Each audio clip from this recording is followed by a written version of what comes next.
be on the mic. It's the boys with the heat. Dropping hot takes, can't accept defeat. From the field to the studio, we're making waves. Football knowledge, man, you know we blaze. Chilling with the squad, got the banter tight. Breaking down the game every day, every night. Highlights and lowlights, we cover it all. Tune into the show, catch us rise or fall. Boys with the heat, we're living that dream. Football passion, we're the ultimate team. From the stats to the stories, we keep it real. With every episode, you know the deal.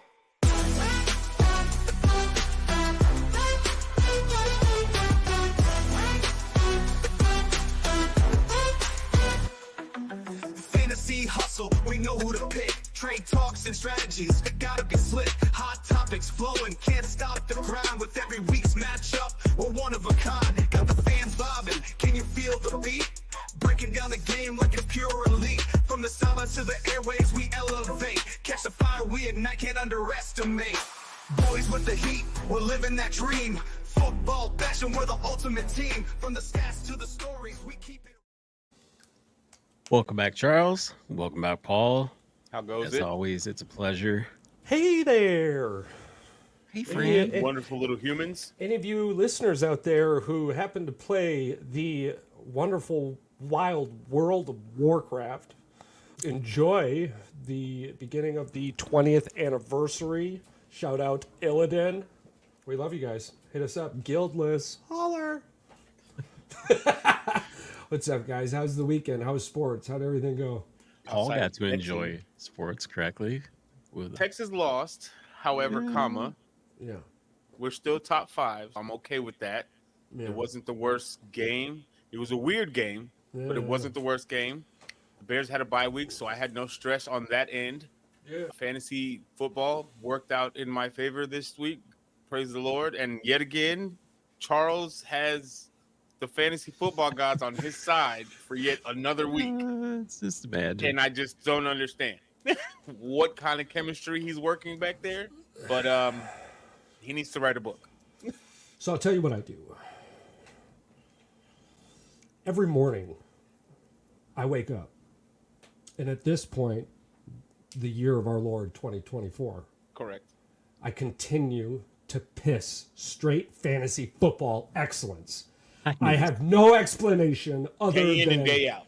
I just wake up and piss fantasy football. And then I bottle it up and sell it like snake oil. It's phenomenal. There's no pure explanation for what you are doing right now this year.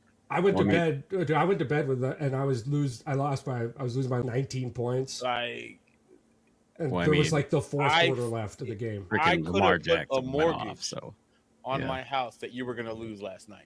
Yeah. And to wake up and you win by as much of a gap. 22 points. Yeah, I ended up with, yeah. So when I went to sleep, I ended up getting 30-some points. I'm Yeah. like, I need 73 points from 4 players tonight, and it's tell just you not I was- happening. I Debo was- Samuel got me a fat 0. My kicker got me 4. I'm like, yeah, I had 51 points, dude. I had 51 points But let's going talk about the into elephant in the room. Monday Night Football, yeah. But I do have Lamar We're going to Jackson, talk about Patrick. for Derrick 2 seconds. Henry. Yeah. Patrick over here, he just probably had one of the worst weeks that anybody could have. I don't even know. Multiple times this season, bro. 6 players. I think in 6 players, I think I had 18 fantasy points, which and they're starters. It's not like Like, it's it not like was they were bench bad. guys or backups. I think you only had Starters. two players out of your whole roster that had double-digit points. Oh yeah, it happens. Luckily, you're 5-1. You just don't really worry about those things. Right. Yeah. But it, What's got me comfortably scared, though, this week, and I'll be honest with you, is that the only science that was available was already on my bench. So I was very pumped about that, especially with the uncertainty with Debo Samuel. I'm 100% sure that the San Francisco 49ers are committing fantasy football malpractice. something's going on over there on the West Coast because I there's mean- just no way they have that many people injured on that Well, much. and for the reports, too, to be just so cryptic and just terrible. There's no way. There's You no know, like This I is had, what I had Harbaugh like, used to do with Michigan. yeah, I had 60 fucking points sitting on my bench. You know what I Yeah. mean? Like it shouldn't have even really been a question when I went to sleep. For one, I had Amari Cooper, who we'll get into that story later on. I love Keon Coleman, man. I've never met that dude. But he just seems like a chill kid. I man crush the vibe he has, dude, for real. I don't He's man the crush coworker the that you dude. can hang out with outside of work and be okay with it. He's the one you invite to your family getaways and spit. You'll be okay being seen with him in public. Everybody else, go home. It is kind of disturbing, though, that a rookie is telling a veteran. Allegedly, he was confirmed. No, cuz he knew the Keon Coleman said that they were confirming. Did he know the play? Did he forget the play? He was just confirming it. He was just confirming that he was in the right spot. That's it. Nothing more, nothing less. Speculation, correct? Yeah. Hey, it worked out. It all worked out. But Cooper had, I think, 16 points. Yep. Dobbs on my bench had 18. It's consecutive. It's back-to-back weeks of 16 plus. He's on the rise. He's probably going. And I'm so bummed because this has absolutely nothing to do with what happened. This has everything to do with Jordan Love being hurt game one and Malik Willis having to come in, and then Romeo having to deal with mental health issues or per se something along those lines. But Romeo's on pace to be number one, or at least tied with number one, a close second for the Green Bay Packers. Yeah. He's already on the bench. PPR's got him trending way up. Yeah. 3 weeks ago, he was at like 7.6 points a game, and I'm like, you're only here because I'm a Packer fan. Let's be honest with each other right now, Romeo. I love you, dude. Let's not get carried away. But this has nothing to do with you. It has everything to do with that Green Bay Packer offense, and I have no idea what's going on right now. As they start playing more divisional games, his target share obviously is going to go up too. Absolutely. And it has been as the games are going on. Right now, he's 12.7 points. Now, in relation to Deebo Samuel, Deebo's locked in at 16 points, but he can get 80 on my bench from now on. I just don't trust Shanahan's offense. I don't trust anybody on the San Francisco 49ers. I have Deebo Samuel. So then here's the question with San Francisco then, because one, they're getting hit with the injury bug like crazy. Everyone is. And as being coming into the season as one of the favorites in the NFC to come out of the NFC. Yeah. Now that you're they're 3-4, I believe, or that team, they make the playoffs even healthy isn't beating Detroit, Green Bay, or Minnesota. I don't believe they even 100% healthy they would beat those teams just the way they're playing, the way they play offense. Yeah, that offense has been inconsistent for the last 3 weeks. I think teams have figured out his offense. Right, I think they figured it out. Even crappy teams, mediocre teams are playing good against that defense. That defense is still healthy. Because Arizona almost pulled off a win on them 2 weeks ago. Arizona did beat them. Arizona did, 24-23. Then the way that even with beating Kansas City on Sunday, that game was ugly on both sides offensively. And you had multiple defensive opportunities that they stopped Patrick to score on offensively, and you couldn't capitalize. Yeah, I mean, they are still missing Green. The 49ers it's going to be tough.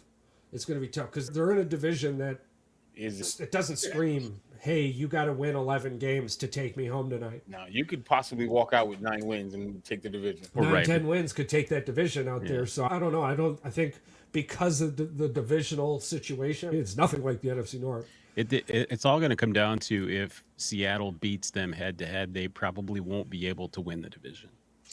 They've got the win against Seattle right now. That's what I mean. If Seattle beats them again, beats them head-to-head the next time, they'll have a 2-game lead. Yeah, I still have no faith in Seattle. It's not that. Their schedule is weak. But it's the division itself, though. The way that it looks now, Seattle has the what happened? What am I missing that happened with Atlanta? Right, all of a sudden Atlanta is like, even the Bears are favored, and I don't mean this in a negative way, but the Bears are now favored to beat Atlanta. Like, I don't know what's going on there. Consistent it shows, and again, it's Kirk. It's always coaching. For me, it's always been Kirk.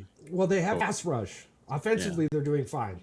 They have no pass. Well, outside of Kirk throwing a couple interceptions here or there. 4 games, 200. Oh, nice. Ashton Jeffrey's starting to get noticed. Well, and arguably last year, their defense was their best asset. Yeah. Coming into the offseason, the defense was their key point, was it not? Yeah.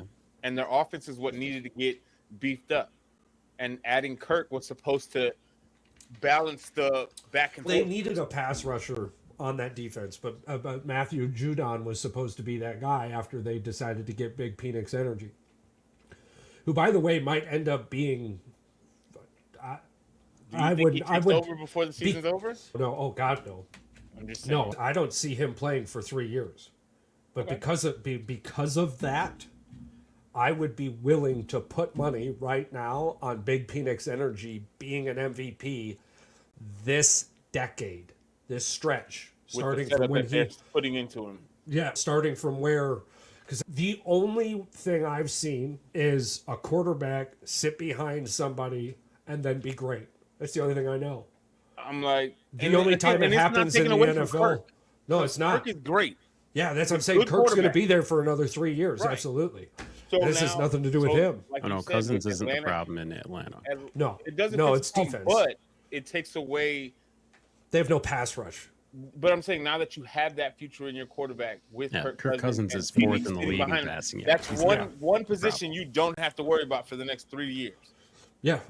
You could focus on what you need now because hey, And Kirk is a great guy. If I wanted to learn the NFL behind anyone, it would be the quarterback who's made the third most money in the NFL and has the head on the shoulders that Kirk Cousins has. Let's be honest. We used to call him Captain Checkdown. Who cares? The dude makes money. He's been in the NFL, and where he goes, he wins.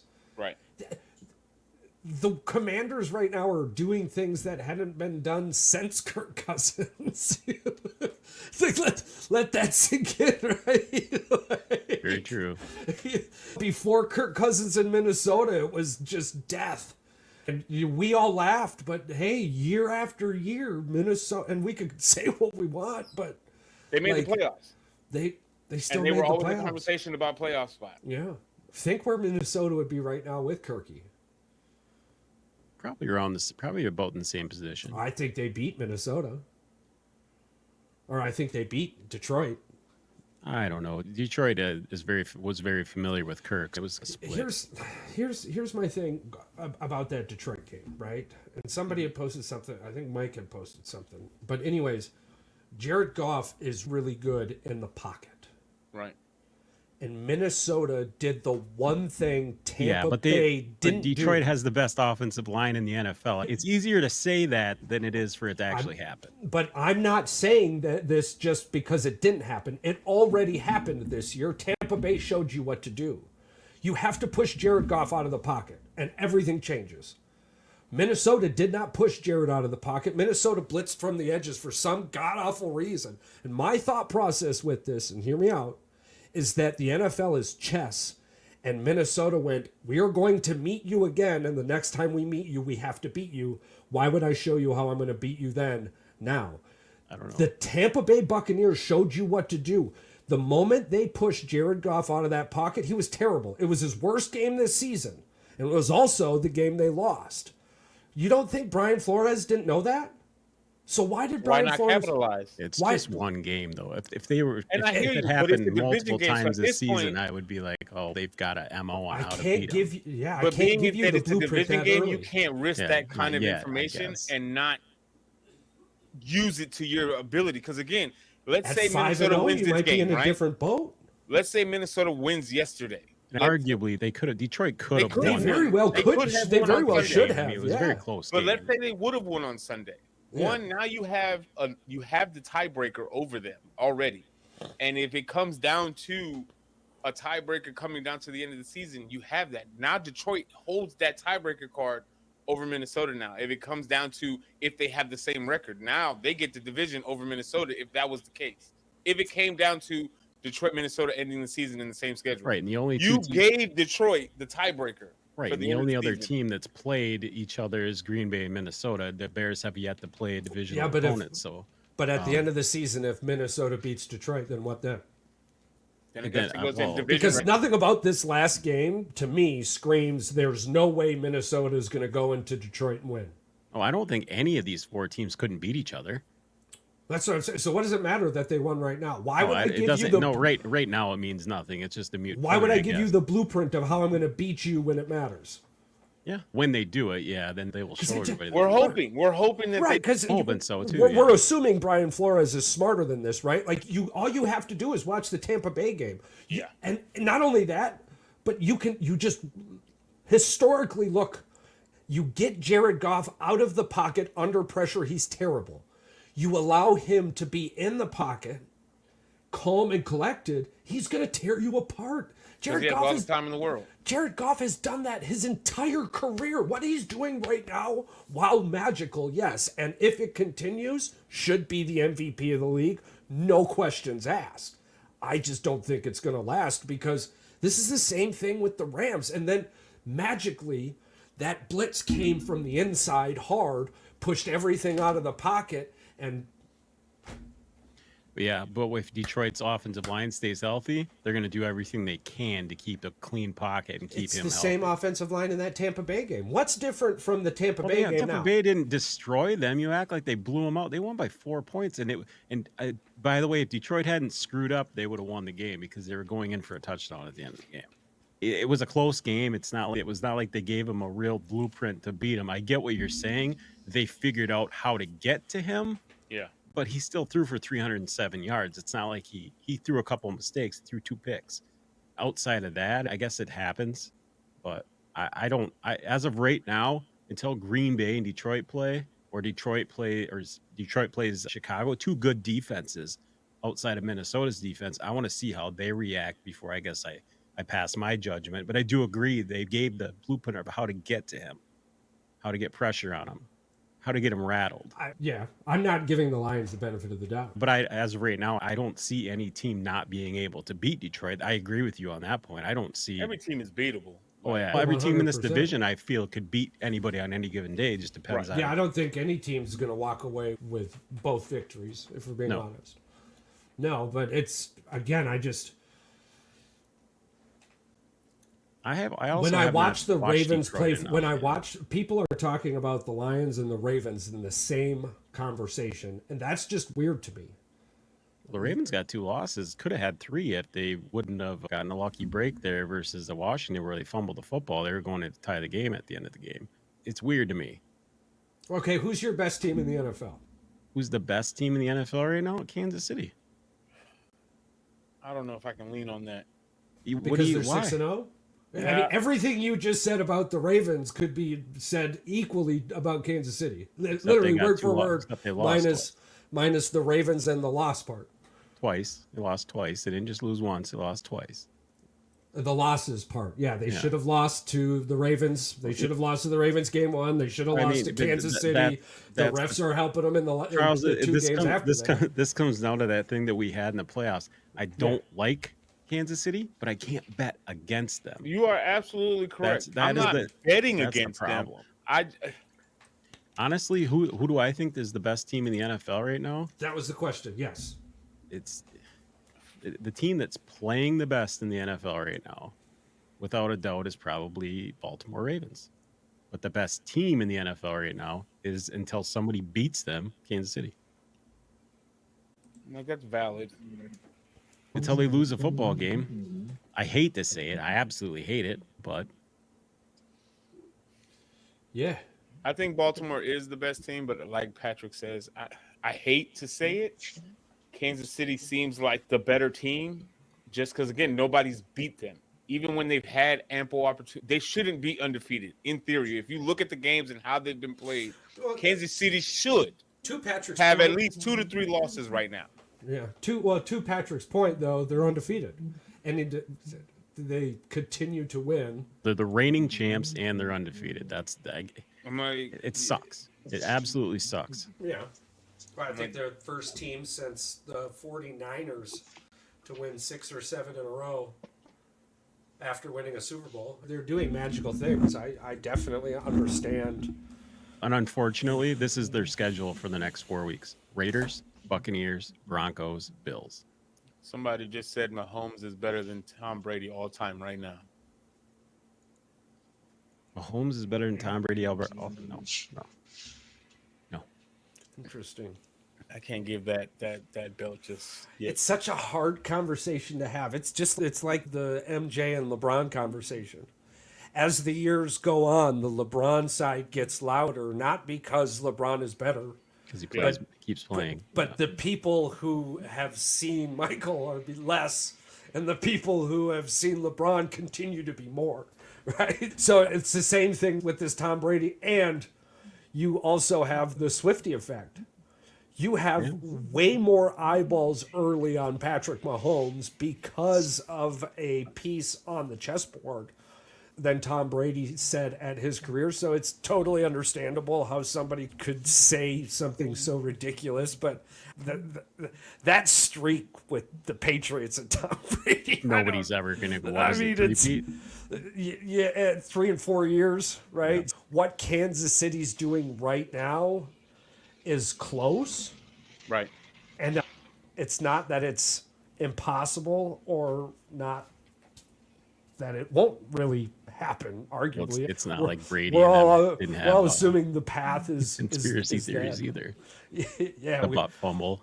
As you said, the worst thing that's come out of Kansas City is the locker room. And not people in the locker room, the actual locker room. It's a piece of shit. And then, there's high school football fields that are better. That are way better.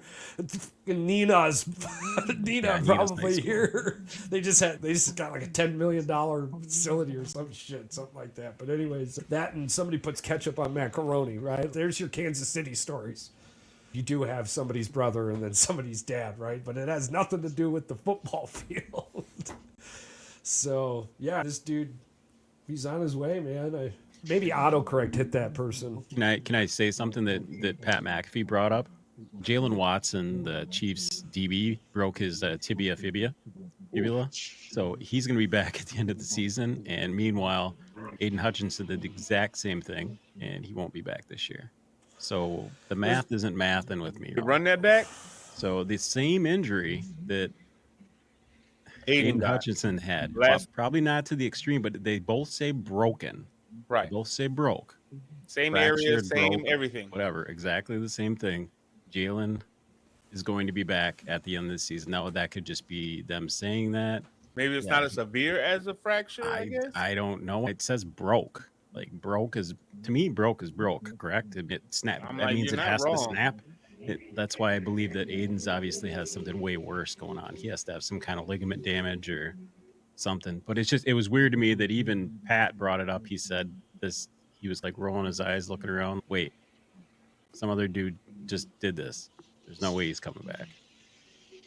That's Deshaun Watson saying that he's going to try to get the same surgery that Aaron Rodgers got for his Achilles to get that. Right. Shout out to Nick Chubb for coming back and looking healthy. At least Cleveland's got that going for him. Probably not very much longer. And that's such a Cleveland thing, too. What? And fuck the Cleveland Browns fans for booing Deshaun Watson getting hurt. That's the most classless fucking thing I've ever seen. Everything that happens to Cleveland at this point is deserved. I know.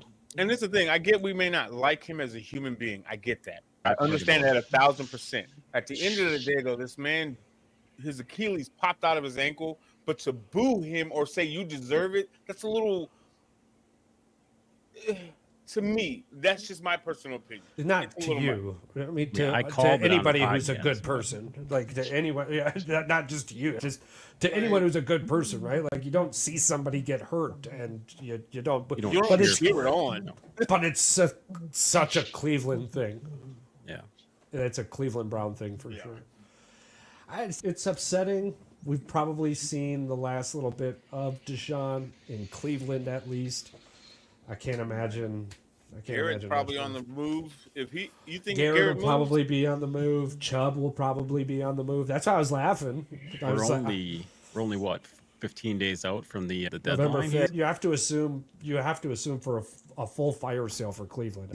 At this point, you got to just blow it up. Are they going to are both of them leaving? Is Garrett leaving and the DB? I'm guessing probably quite a bit is going to be leaving Cleveland, to be honest with you, because what's the point if you're a player there, you're asking yourself what's the point of staying. But if you're in the front office and we're in full rebuild,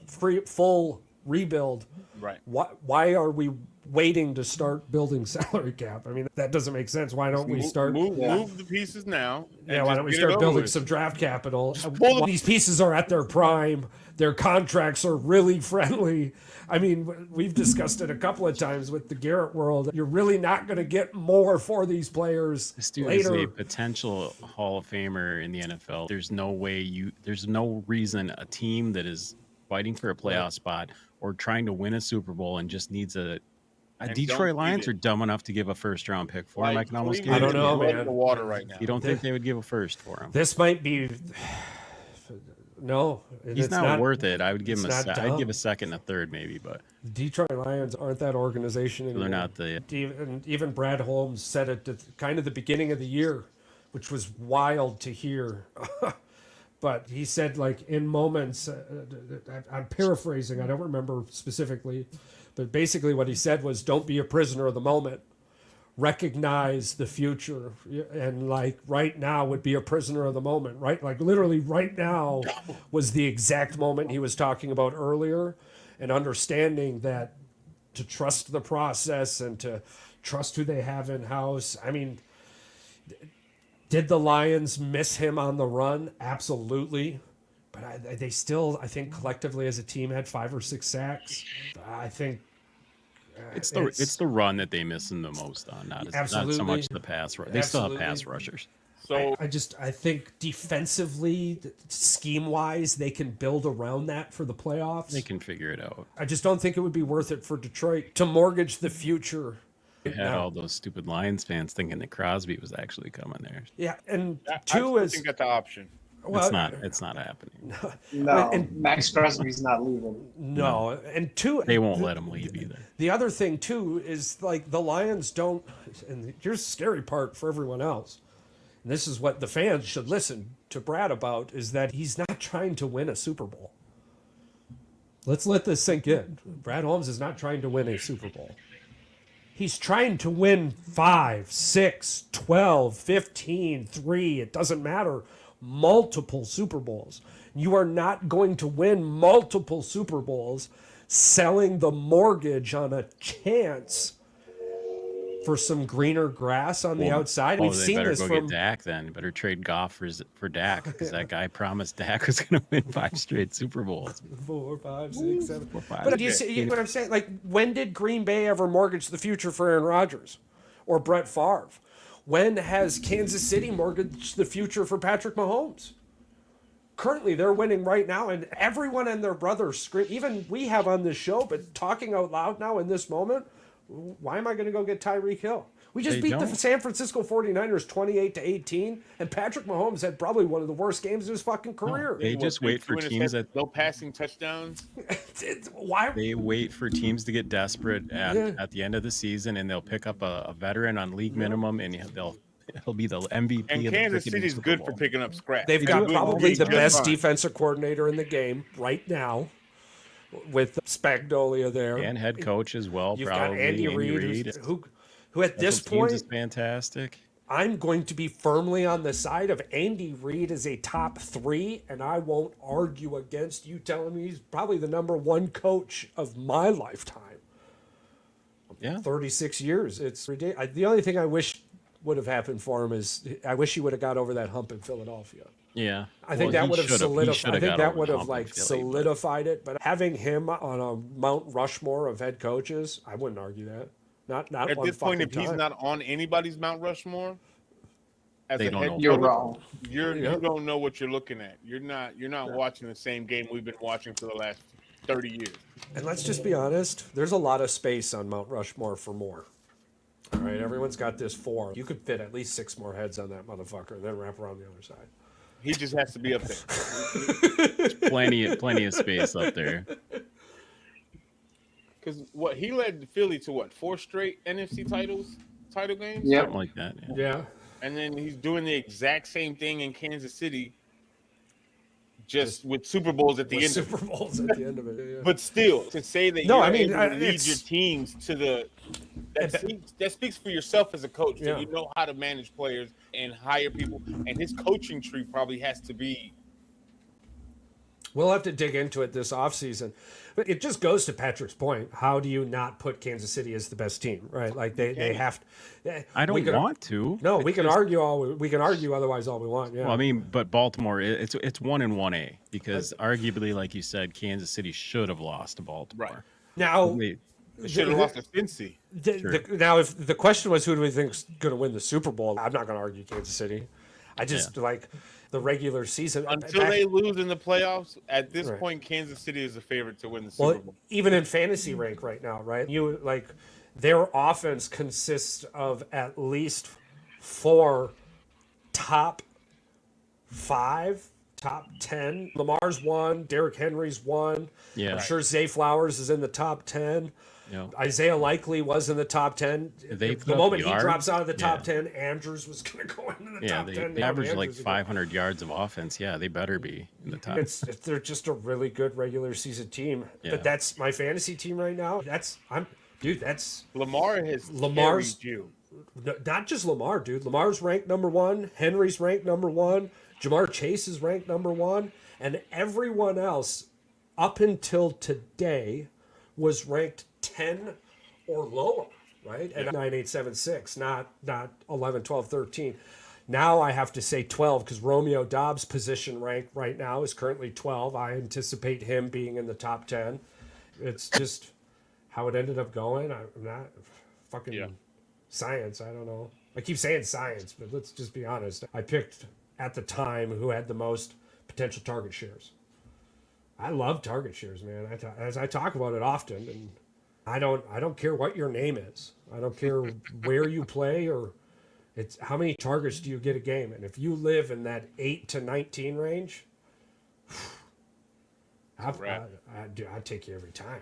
8 to 19. That's obviously super tongue in cheek. There's very few. There's very few players that get that average over 10. Over 10, I think there's exactly. about maybe 10. There's maybe 10 or 12 players, and Charles probably has 7 of them. That's what I mean. Yeah, His roster. and that's the fucking key. Oh no, I man. understand. No, I understand. I was Yeah. playing the game too, and I was looking Yeah. for him, and I went and I found the team they're all on, and it was on Charles. Yeah, outside, except for McBride. Yeah, I Doesn't couldn't mind. get fucking McBride, man. And my tight ends eat because of it. But I'm again, really impressed with Bowers this year. Brock Bowers too. Like He's I ranked picked him up as a first right tight now end. in my fantasy favorite football. tight end, bro. I Yeah, knew he was love going to him. kill the league. I was shocked Harbaugh didn't take him. I really Yeah. was. I hope he becomes a Packer. Yeah, I hope he gets. I hope he gets on a better team. I don't care where he goes. but There's just not get a a lot of people. Very rarely do I hope, and maybe that changes now. Maybe this is a new age Green Bay with this last offseason, right?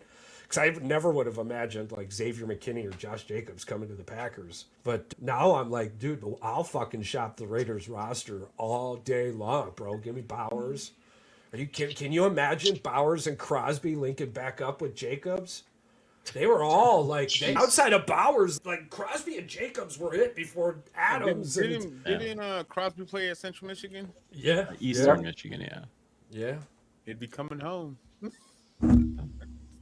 I'm just saying it's I would not personally want that. no, I know, but I'm saying now this front office has me dreaming, and I don't know how long the dream's gonna last. I might just dream out loud for a while. I think Crosby's going to play out his contract, and then he's going to become a free agent. He's going Bradley Chubb. There's rumors of Bradley Chubb coming to Green Bay, bro. That would be crazy and unfair. Can you imagine if Garrett? Somehow Garrett comes there. Insane.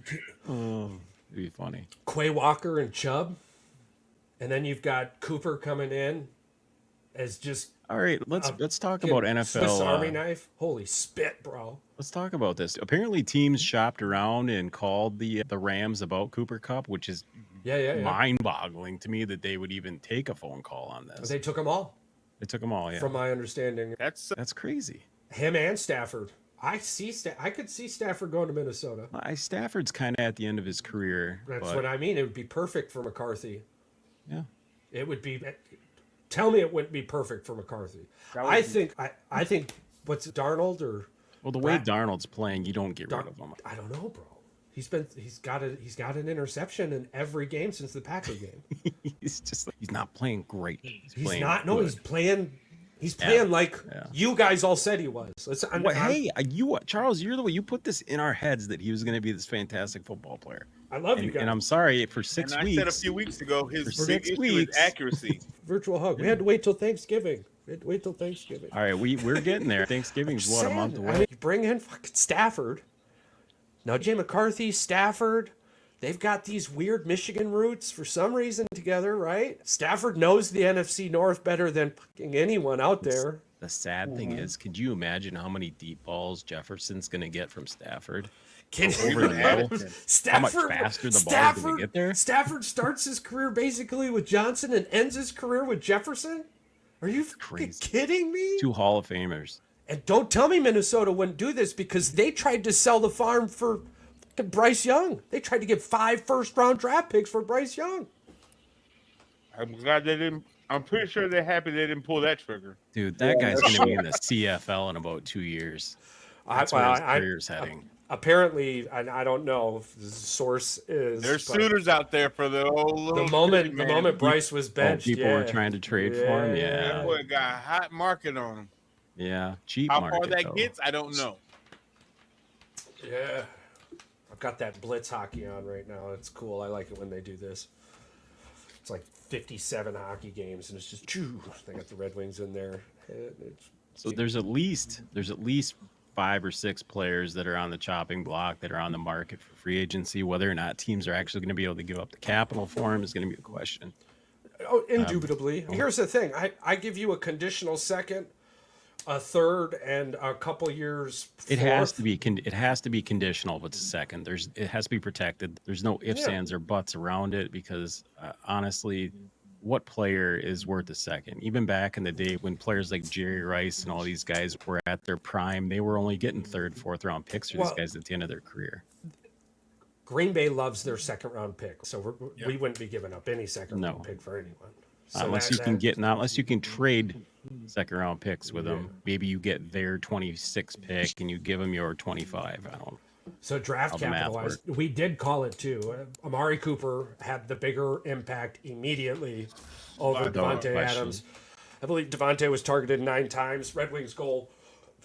But not just even with that. Look at the impact that having Amari Cooper does on the team is having for Keon Coleman versus Devontae Adams impacting what Garrett Wilson can do. So it's like Garrett Wilson is still that guy, but you can see Keon Coleman is going to benefit long term, probably a whole lot more having Amari Cooper as a teammate than Devontae Adams is going to help Garrett Wilson.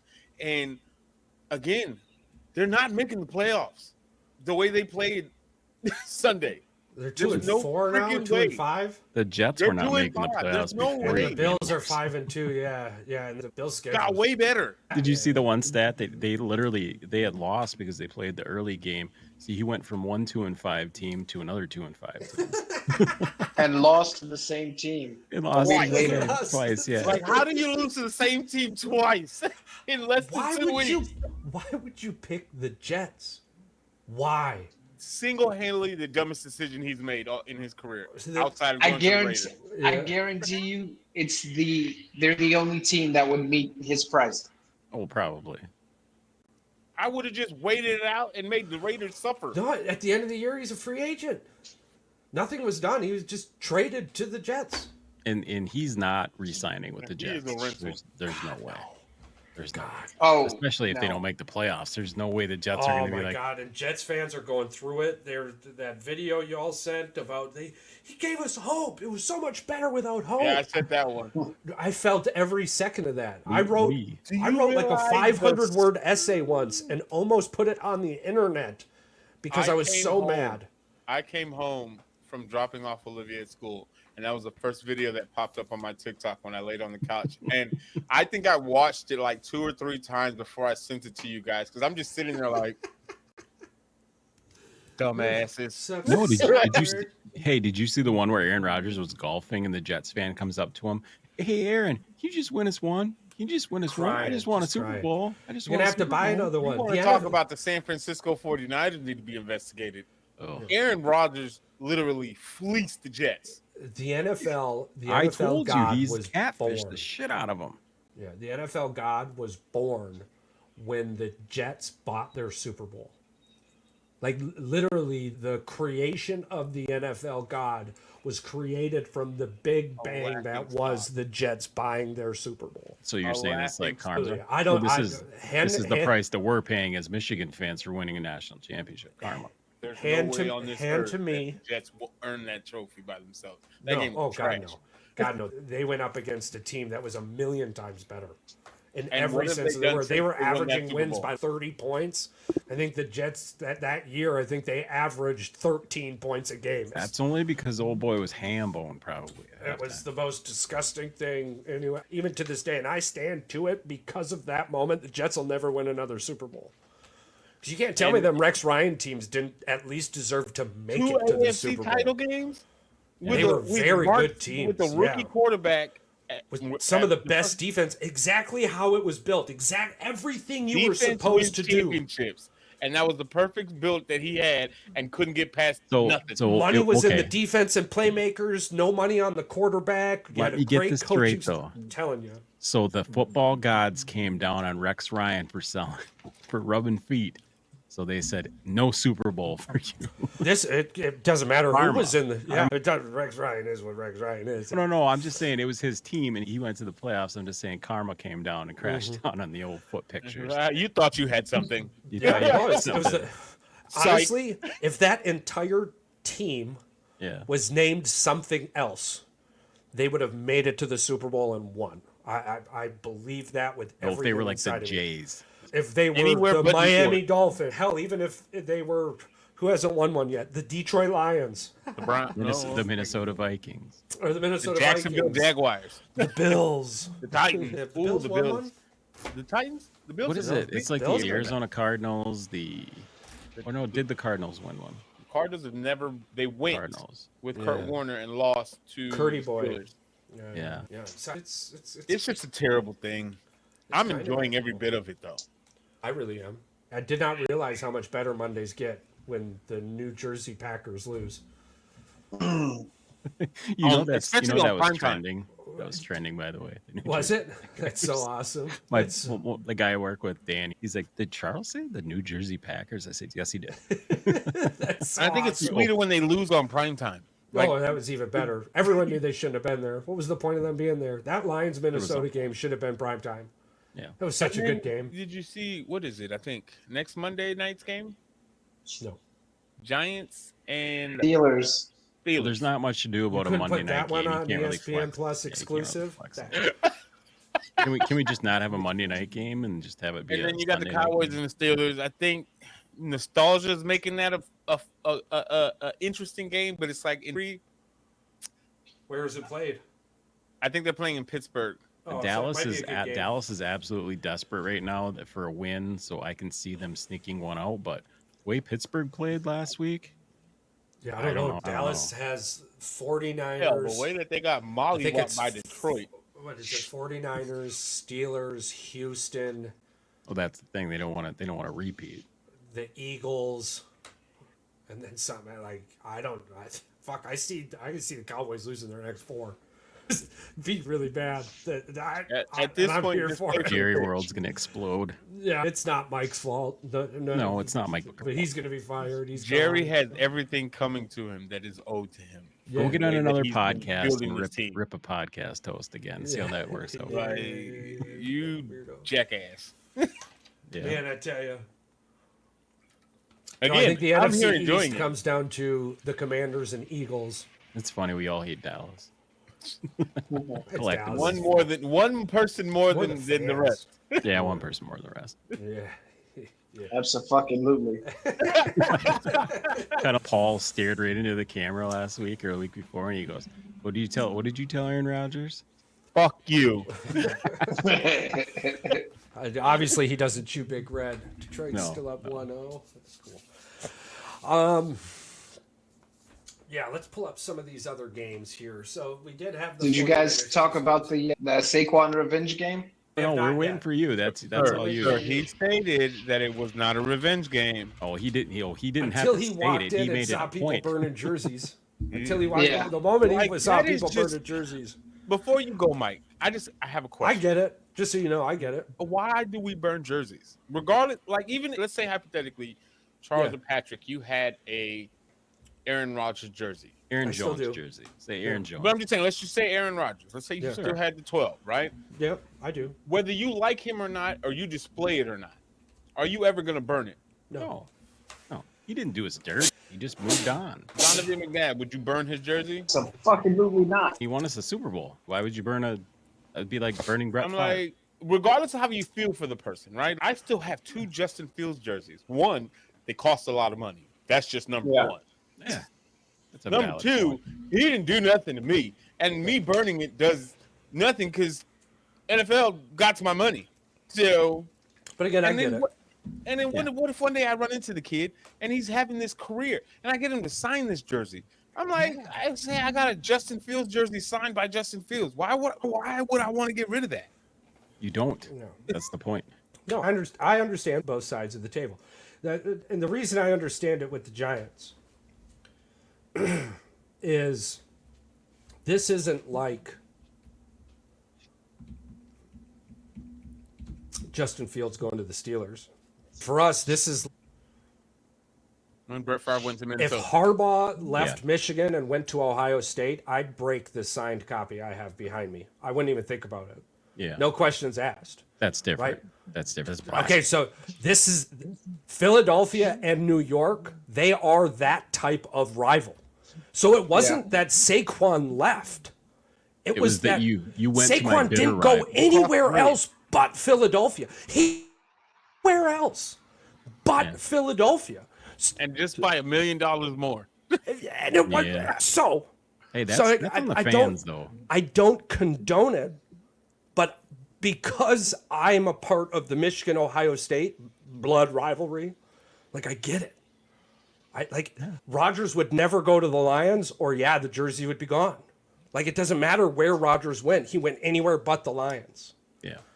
You see what I mean? It's if Justin Fields would have left Chicago to be the Green Bay Packers backup. Yeah. I still wouldn't burn it. All right, Charles. You But need that's to just- come up. again, you need to come up with one, a 'cause my scenario wife here is for my scary. boy, 'cause he's not getting it. No, Urlacher left in his prime to go win a Super Bowl with Green Bay. Oh, God damn it. Reggie White.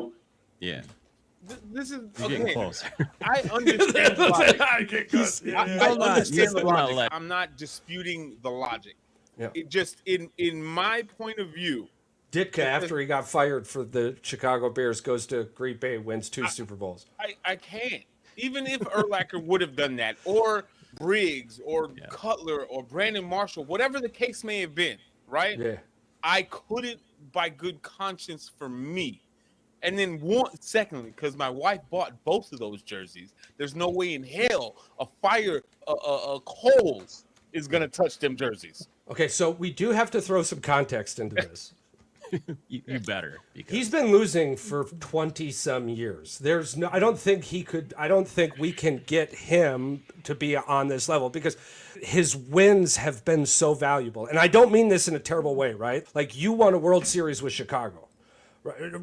And Motherfuckers ain't going nowhere. it doesn't, like, in your world, they literally could have gone anywhere. It doesn't matter. They won you. Like, I totally understand, PR, where you're coming from. But on the other side of it, like, I could put myself in the shoes. I just can't. I don't know. Especially if I'm living in New York, money isn't an issue. yeah. If I'm living Really? in New 'Cause York, going you- to those football games, money ain't an issue. Are we being honest right now? Let's be honest, right? This is how crazy it is. I have a Pippen jersey that I got for my birthday 2 years ago, Yeah. and this was in the midst of Pippen being on crack. Yeah. Good guy. Yeah.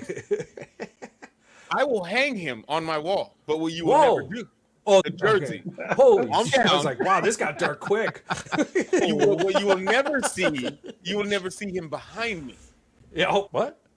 Oh, on the wall. Oh, did he? On the wall. He's No, never, Diddy. He's Jersey never going on the to hang wall. on my wall behind me. Yeah. His Dude, jersey so- will never be seen. Oh, so I got to throw something. I got to throw something by you guys real quick. I'm sorry. So you see this tattoo, right? Right. So a buddy of mine did it in Iraq. Okay. And I'm. It's always been a great story, right? Like, I've never. Today I was looking down and I'm thinking to myself, I'm like, man, I bet those could turn into flames pretty easily. And then I could get like a dragon wrapped around my arm. I could be just like Aaron. Except my dragon would be way cooler because it You would gotta have have a these cooler flames. dragon. Yeah, it'd have these flames. Your flames have to have color. They're just not black and white. Oh no, it would be. Oh, my God. Yeah, it would Some be the Black 3D. Death. It'd be Black Death. Yeah. Oh, Black Death. All right. Yeah. Dumbass. What do you think? Do you think? I think I could. We could turn this into flames.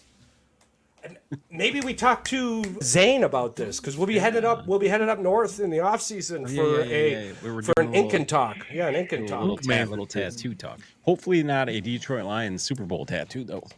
That would be wild. Oh shit!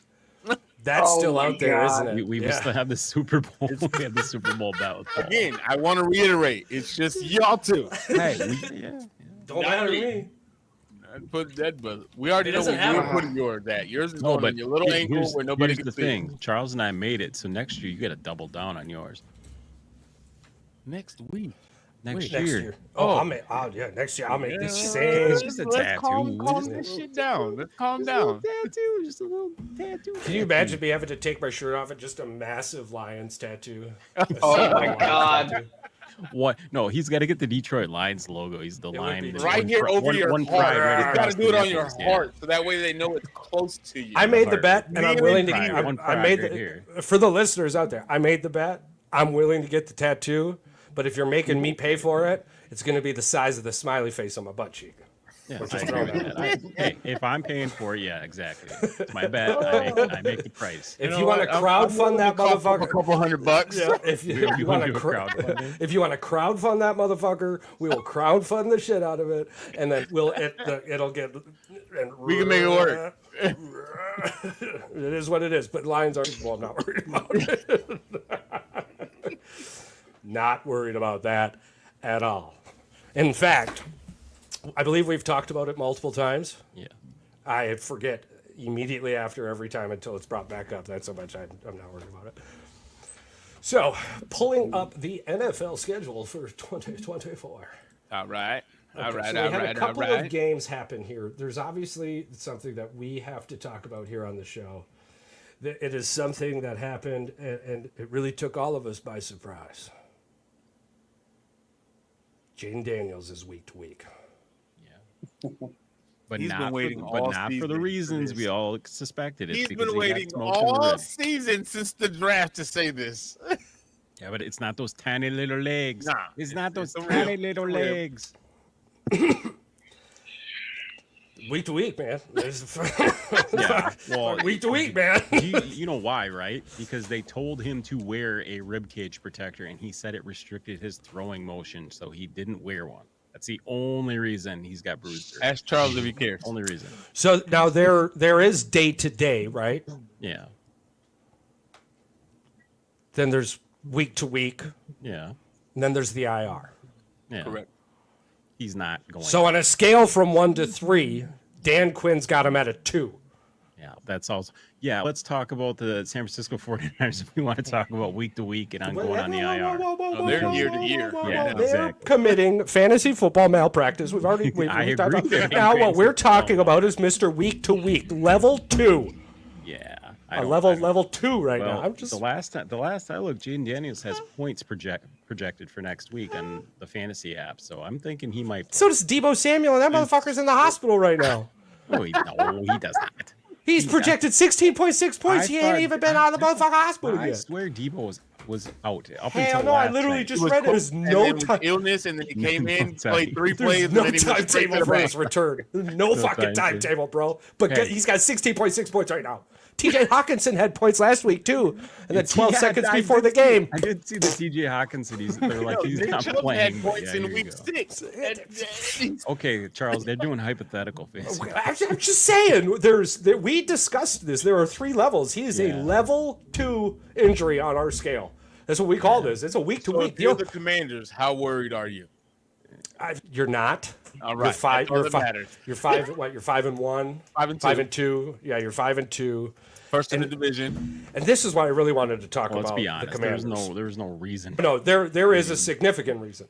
If he was day to day with a chance to play on Sunday, you're going to get day to day. You're not going to come out and tell me he's week to week when you're day to day. In fact, you'll get fined for that. Like that you're falsifying an injury report. It's just like writing on a golf cart or shit like that. Like you'll get in trouble for. This is why I've said it in the group chat. I really do think, as much as I joke around about it, I believe the 49ers are going to be fined, or there's going to be some new system because the 49ers are utilizing some loophole.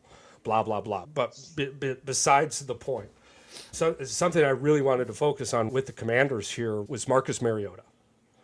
And the reason I wanted to focus on Marcus Mariota is literally a lesser version of Jaden Daniels per se. Like the ceiling's less, but he's mobile, he's accurate. The only thing is he's like nilly-willy with his body, right? Like he can't just not get hurt. Yeah, he gets hurt. But you look at the Commanders front office, and I have to applaud them, right? Because it's like, holy shit, we're in a really good position. We got ourselves a generational talent. How do we solidify this roster more? We understand that this little individual could get hurt in this crazy NFL game we're playing. So why not get a backup that fits our system perfectly and not a backup that we have to redo our system for? Like Green Bay got lucky with Malik Willis. So Malik Willis is basically a lesser version of Jordan Love, if we're being honest. Yeah. Right. And so that was something that, like, I looked at the Washington Commanders now completely different. Like their front office seems to know, like, their moves ahead on a chessboard. And that's not something from a dysfunctional front office. Look at the Jets, right? The Jets have a couple of bad games. They fire a head coach. They remove this guy. They bring in this guy from this. Like, the Commanders lost their generational talent, decided, hey, you don't have to come in the rest of this game. And then Marcus Mariota goes out there and he's 23 for 35. And he had a game. He had himself a game. And so you look at that, you take all of that into consideration. And I believe this is why you got the week-to-week tag. They also got the week-to-week tag because when he did get injured, apparently he had x-rays in the tent. And I just read this. X-rays in the tent, and he has a possible hairline fracture in his rib, who says 3 to 4 weeks for healing. Plus, they already had their bye weeks. That's why they didn't want to put him on the IR. That's why you're seeing him not play.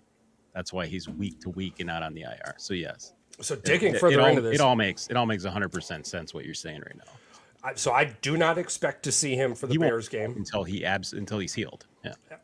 Until he's healed. Yeah, and the reason I bring up the backup quarterback, rib puncturing your fucking lungs. Absolutely. If you're not wearing the padding, even with that was padding. the whole point. He wasn't wearing the padding, Yeah. and so if you choose not to wear it again, that's just. I don't think he's going to not be wearing it next time, because he might not have a choice anymore. He might have a choice. The doctor probably won't let him coming off injury. Yeah, you look at it. You've got the Bears this week, and the Bears defense is going to get after the quarterback. They have everyone they've played so far. So you look at that scenario, and then the following week you have the Giants. That's a divisional game. So do you really risk a further in the RG3 world? Washington put him back in too early. Why would you do that to the Bears? So why would you do that again? Like, you don't play the same cards you already played, especially on a losing hand. That makes no sense. And because of how they're building their roster and the way the front office is utilizing their moves, it's the same thing with the Lions. I don't see the Lions picking up anybody. I don't see the Commanders putting their quarterback in that situation. I believe you'll see Marcus Mariota. So for anyone out there looking on the waiver wire, Marcus Mariota is going to be a really good pickup, especially if you're in a bye week quarterback situation. But I think if the injury is in fact more towards what Patrick's talking about and not prior to what he was reading, but just more of a precaution, and I do believe we see him in the Giants game. But after hearing that report, we might not see him for the Giants game either. Yeah, he might not be back until they play. I'm like, why risk it though? At this point, it's still early in the season. You can the Eagles aren't running away. The Eagles aren't running away. And we'll get to the Eagles Giants here. Sorry about this. Well, we did go down a wild rabbit hole. Especially if they can win. If they probably are going to lose to the Bears. If they can beat the Giants.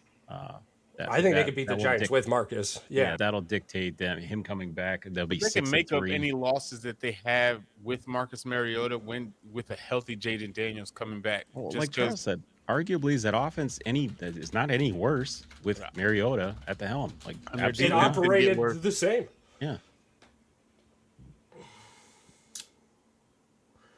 I mean, versus the Bears, versus Carolina, that might be a different story. It will be a different story. The Commanders' defense right now is ranked 26th heading into Week 8. That does not bode well. I do the Bears in this upcoming matchup. They give up a lot of yards. especially without Jaden Daniels.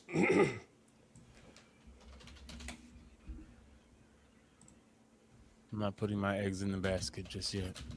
That's because you've lost for 10 seasons straight. I understand. I appreciate Even when how we your- won, even when we won, we still. Did you want to go over the NFL, the ESPN NFL Power Rankings? Of course.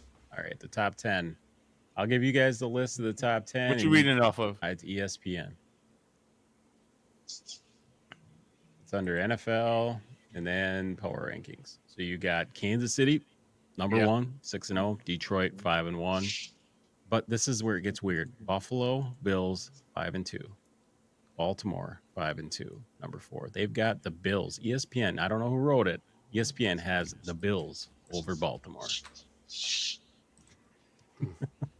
Didn't we all see the Buffalo Bills get completely shit stomped a couple weeks ago? Yeah. All right, number 5, they have the Packers, but they have them over Minnesota. All right, as of right now, I would have Minnesota a couple spots over Green Bay until Green Bay beats Minnesota. The Texans number 7, the Steelers number 8, the Commanders number 9, Tampa Bay 10, Eagles 11. Obviously, coming off a bye week, you're not going to move. The Seahawks are fake. The 49ers are fake at 13. Then they got the Bears. Honestly, I would put the Bears in the top 12 over the Seahawks. I don't know about you guys, but there's a lot of teams that are in bad places. Seeing the Bears climb up over the last couple weeks in the ranks, like making it to the top 15. Some people even got them in the top 10, top 12. It ranges. The average that I've seen them is between 10 and 13. That's where I've seen the Bears on a bye week, just like the Eagles. It's just whatever. But it's like it terrifies me because that's the expectations. But I don't know how to explain it. The defense right now ranks not a bye 1 week, through but they have 15 one less game are only played, that's all I separated mean. by 30 yards from 1 to 15. That's crazy. Defenses are doing really good this year. Yeah, the defenses in the NFL are they're bunched. Like 17 teams that are all pretty much the same defense. Total defense. Except takeaways. Except takeaways. I look at takeaways, Charles, and when I look at takeaways, that really is the change of what teams actually good and what teams aren't. Yeah. Oh, yeah, absolutely. But looking at the total yards, the best defense right now, which is crazy to me, but it's the Titans. The Denver Broncos. Well, that's because they had a game where I think there was only 200 yards of offense between the two teams. Wasn't that the Bear game? Yeah. Jesus Christ. I think they only had 80 yards of offense in that game. That'll skew the numbers just a little bit for Tennessee. Yeah.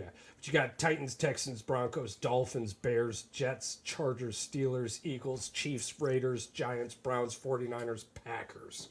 I expect then you've got then it does jump from like 318 to 329 from 15 to 16, but from 15 at 318 a game to 272 a game. It's not solid defense.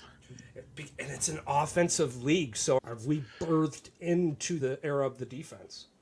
Because the NFL is in waves. It's just like the moon phases.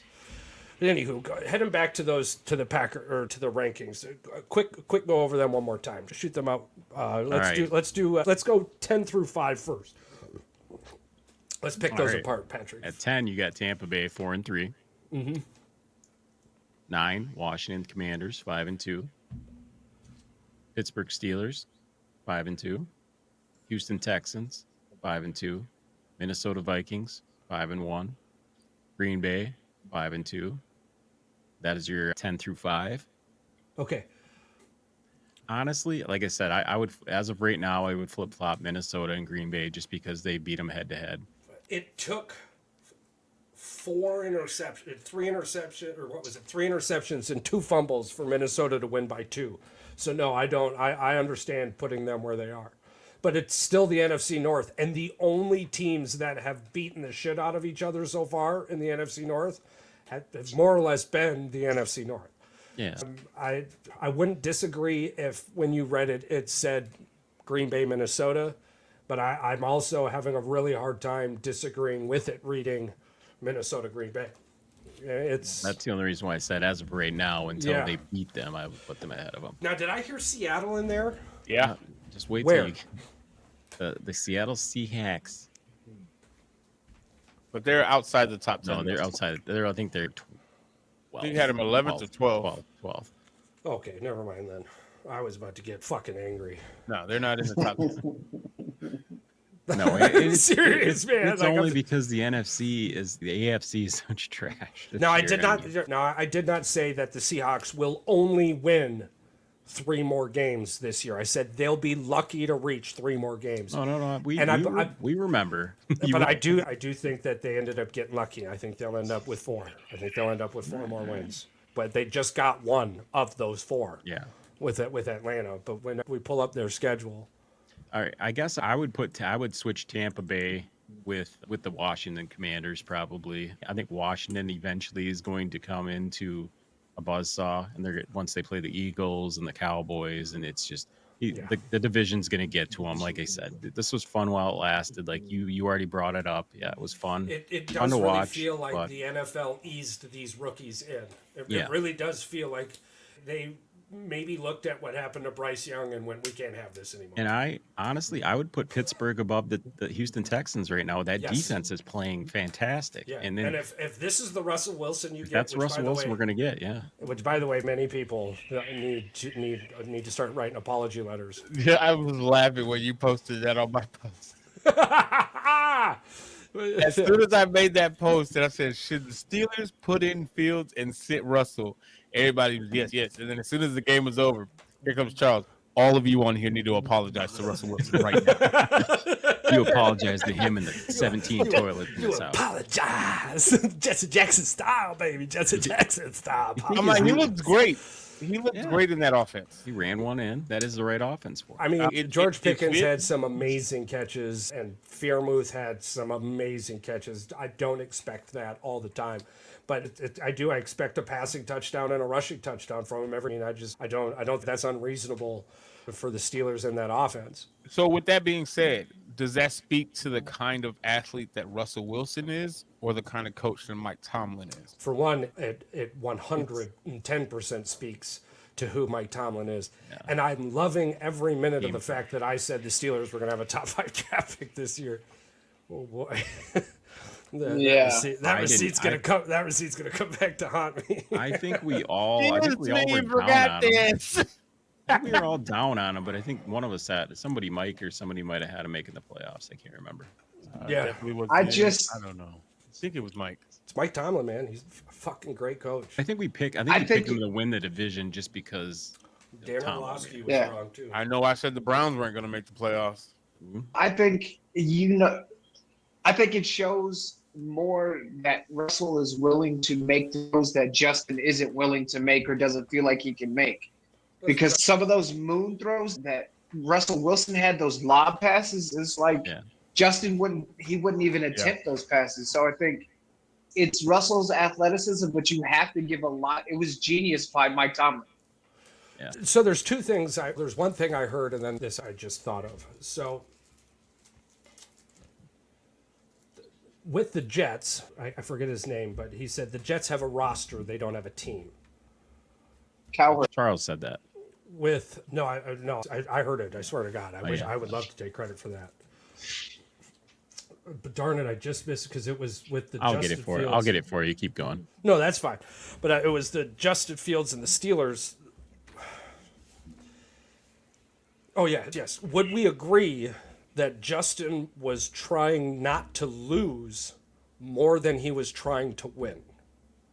And did that cost him the starting role? Because Mike was at all the practices, so regardless, we don't know. We don't know. If Mike was this adamant the entire time, he obviously saw something there.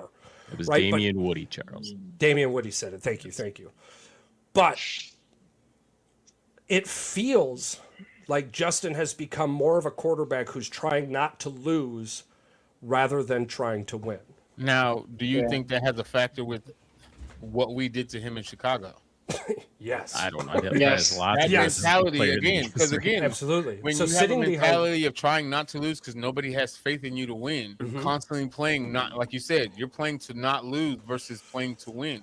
And when you're coming from even in Ohio State, that confidence he already had because he had the confidence of the coaches in him, the school. He has that Yeah.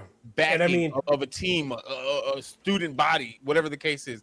Yeah. Granted, in Chicago, the fans, we were 50-50 on. I was a Justin Fields fan the whole way through, and then you had those other ones that the same you're way not winning. Yeah, with it's Caleb hard. Williams is right now. You got 50-50 with Caleb Williams. So did that mentality, because they always say that a losing mentality is contagious, Yeah. no matter where you are.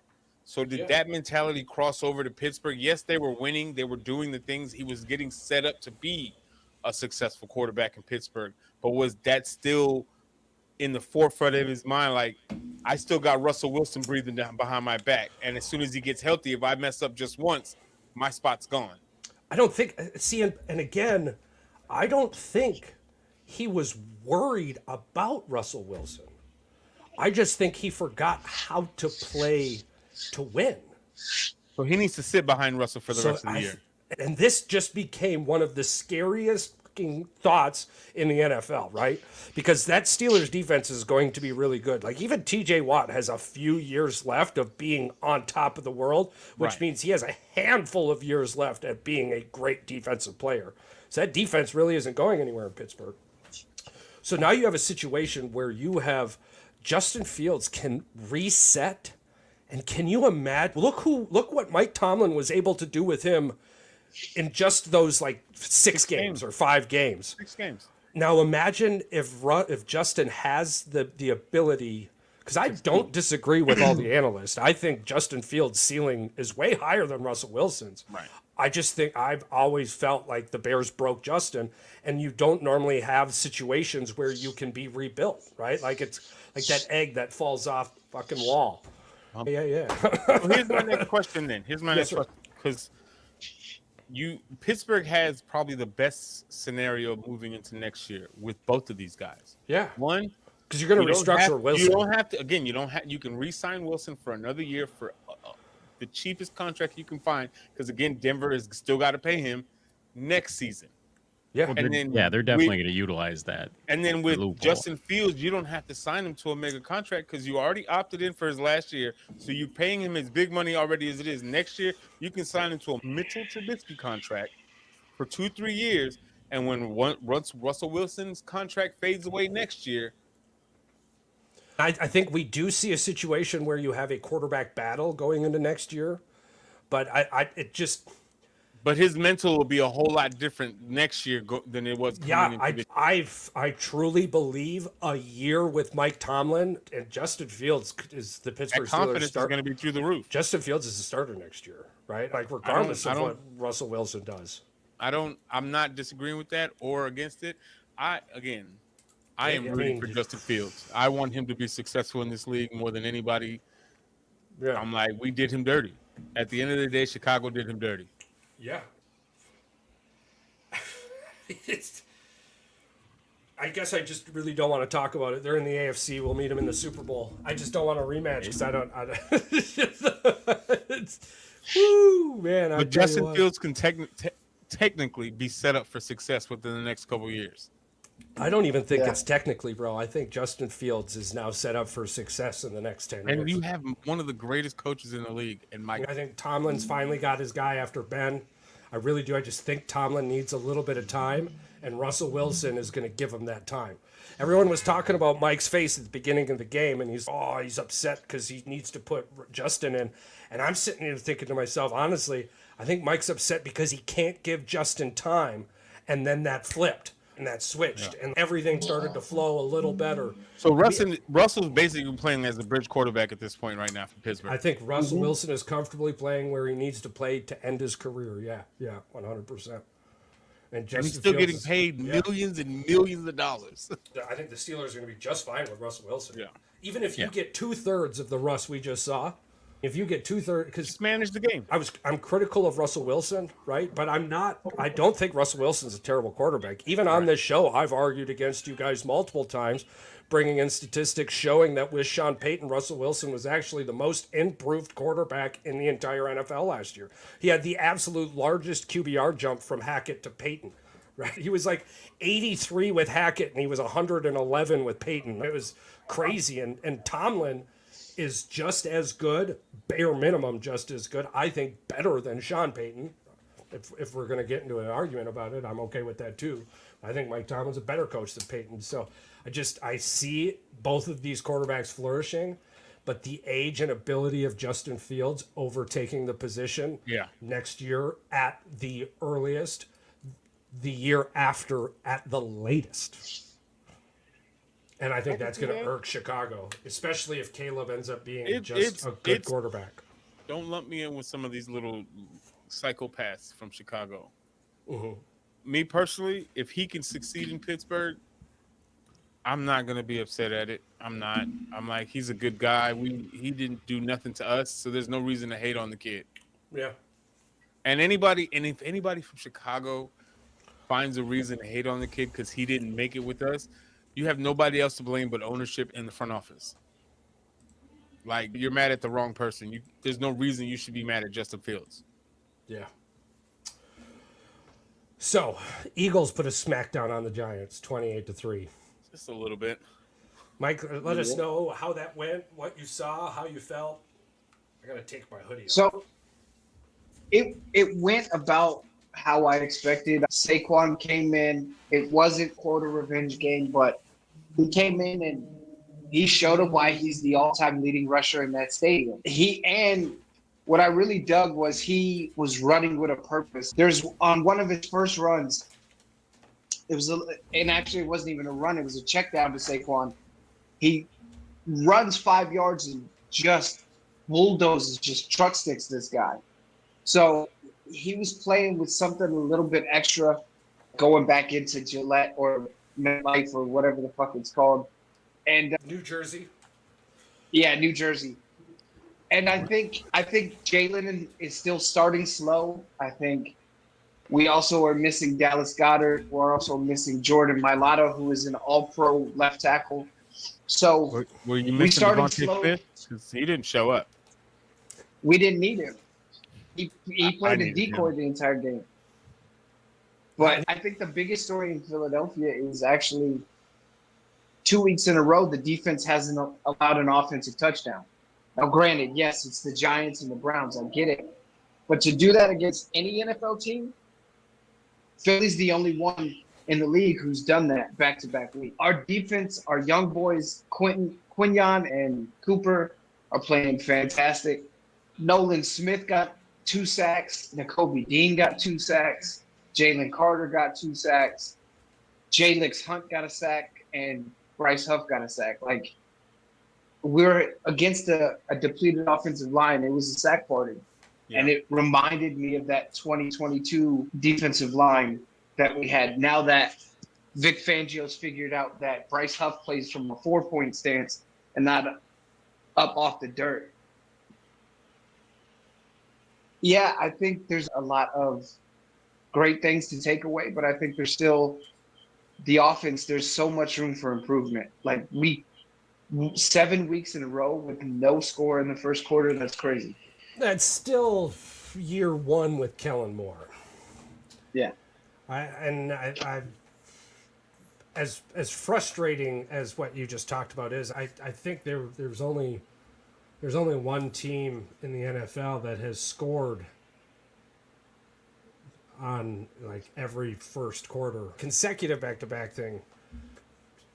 I don't know. The reason I'm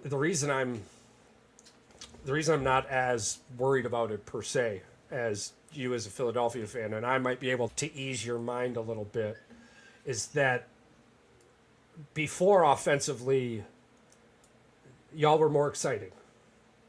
Now you're a run-first team, and that run sets up the play action, and the run sets up the pass game. You're not going to get that the first 7 minutes of the game. You might not get it the first 14, 15 minutes of the game. And arguably, that's been the blueprint for the Philadelphia Eagles. But it feels almost like a snowball rolling downhill. Once that steam is acquired, it's so hard to stop it. And Saquon Barkley is like running like Derrick Henry. By the middle of the third quarter, you got the defense on their hands and knees doing this. I do love what he did. He told the coach that Don't pull me back in. Let the young boys Let eat. the young boys eat. Boys eat. What a dude, man. He is a dude among dudes. Always been a for classy, sure. always been a classy Yeah. football player. Great They kid wanna at burn Penn Who's at Penn State. State? We love that guy. We really do, even if Yeah. he is a Philadelphia Eagle. But now, does that make a little more sense to you? Does that, because like once the offense opens, it seems like it becomes electric. Now, if teams don't allow that steam, it seems like the adjustment isn't coming, and that's where your frustration with Nick Sirianni is coming in at. Yeah, I think you're right. If teams can figure out how to run stuff against us, which is hard because we still have a top 3 O-line in the league. And Saquon Barkley. If you can figure out how to run stuff us, you cut half of our playbook out. And as much as I love Jalen, he's not a drop back passer. Yeah, No. he's not a drop back.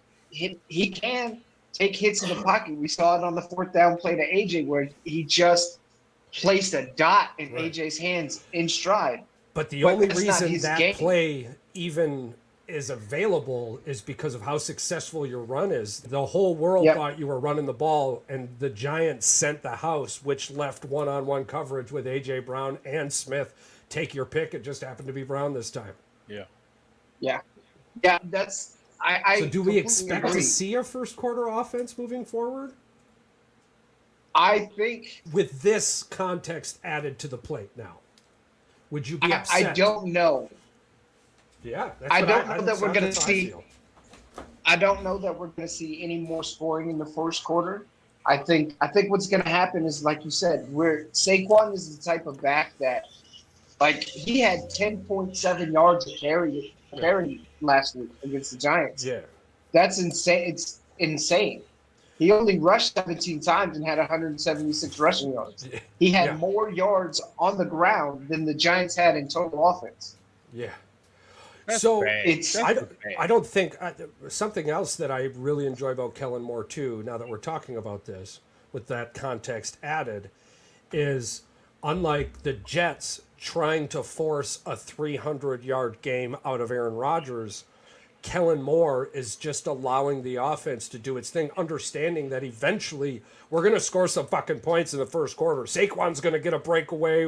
We'll get at least a fucking field goal, but I'm not going to break my first 15 script just because the outside world is screaming something about points in the first quarter. We're still winning these fucking football games. Yeah. Yeah, no, and it shows you, like, literally, even though we didn't score in the first quarter, that game was over as soon as they kicked the ball to us. Like, Yeah. Philly controlled the time of possession. Even though we made a bunch of stupid mistakes and got penalties, we maintained the time of possession. Our DBs covered. Quinyon Mitchell locked down Malik Neighbors. I don't care what anybody says. Malik Neighbors was in prison that entire game. Look at the tape. He was And our open. yeah, That's what he said. open by like half a yard. That's what. That's just what he said. I haven't looked at Yeah, the I tape know. yet. I don't know. And then our pass rush got back to where it could be. The Georgia boys 8. I think finally addressing the defensive backs in the draft and getting young, really good talent.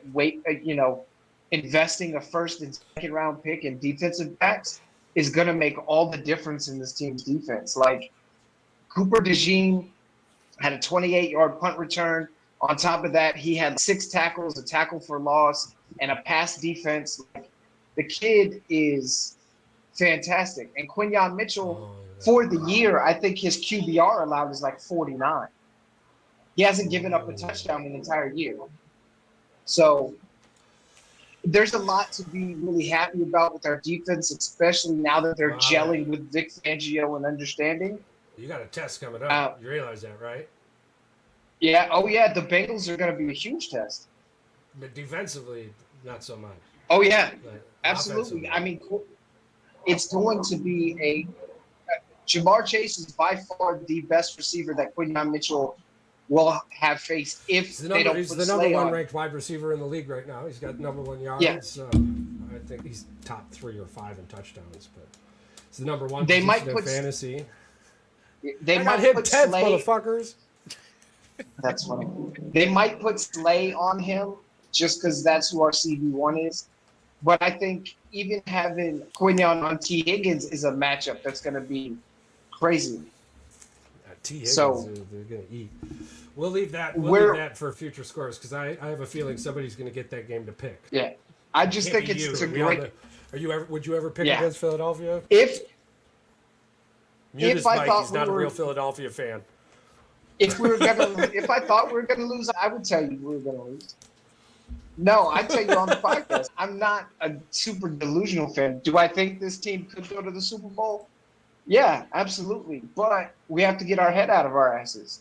And it hasn't happened yet. This Giants game was the game that we needed.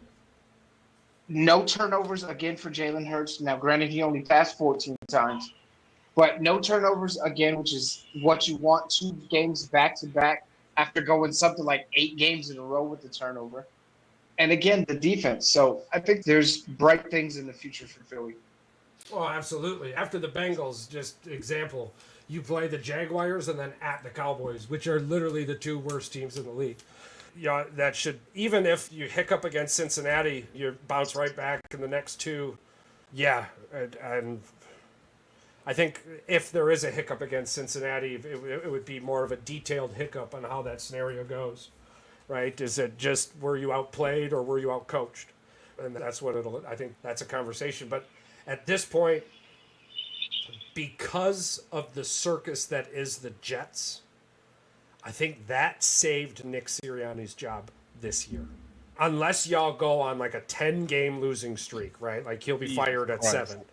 But even if it's lose 1, win 2, lose 2, win 1, lose 1, win 2 for the rest of the season, I think because of the fiasco that is the Jets, like there's no way the Eagles move off their head coach in the middle of the season, especially with 2 first-year coordinators. No.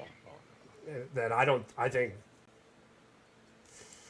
if that entire terrible world happened for some fuck-off reason, it'd probably go to Vic Fangio, and Vic covers his ass with coordinators. Or does Vic just retire because he only went to Philadelphia to be closer to family in the first place? I think, honestly, if Sirianni got fired, I think Fangio would probably retire. And I think they'd give it to Kellen Moore. Yeah, no. I don't know. I We don't gotta talk like about that, that. yeah. Yeah, we haven't even made it to Thanksgiving. like that.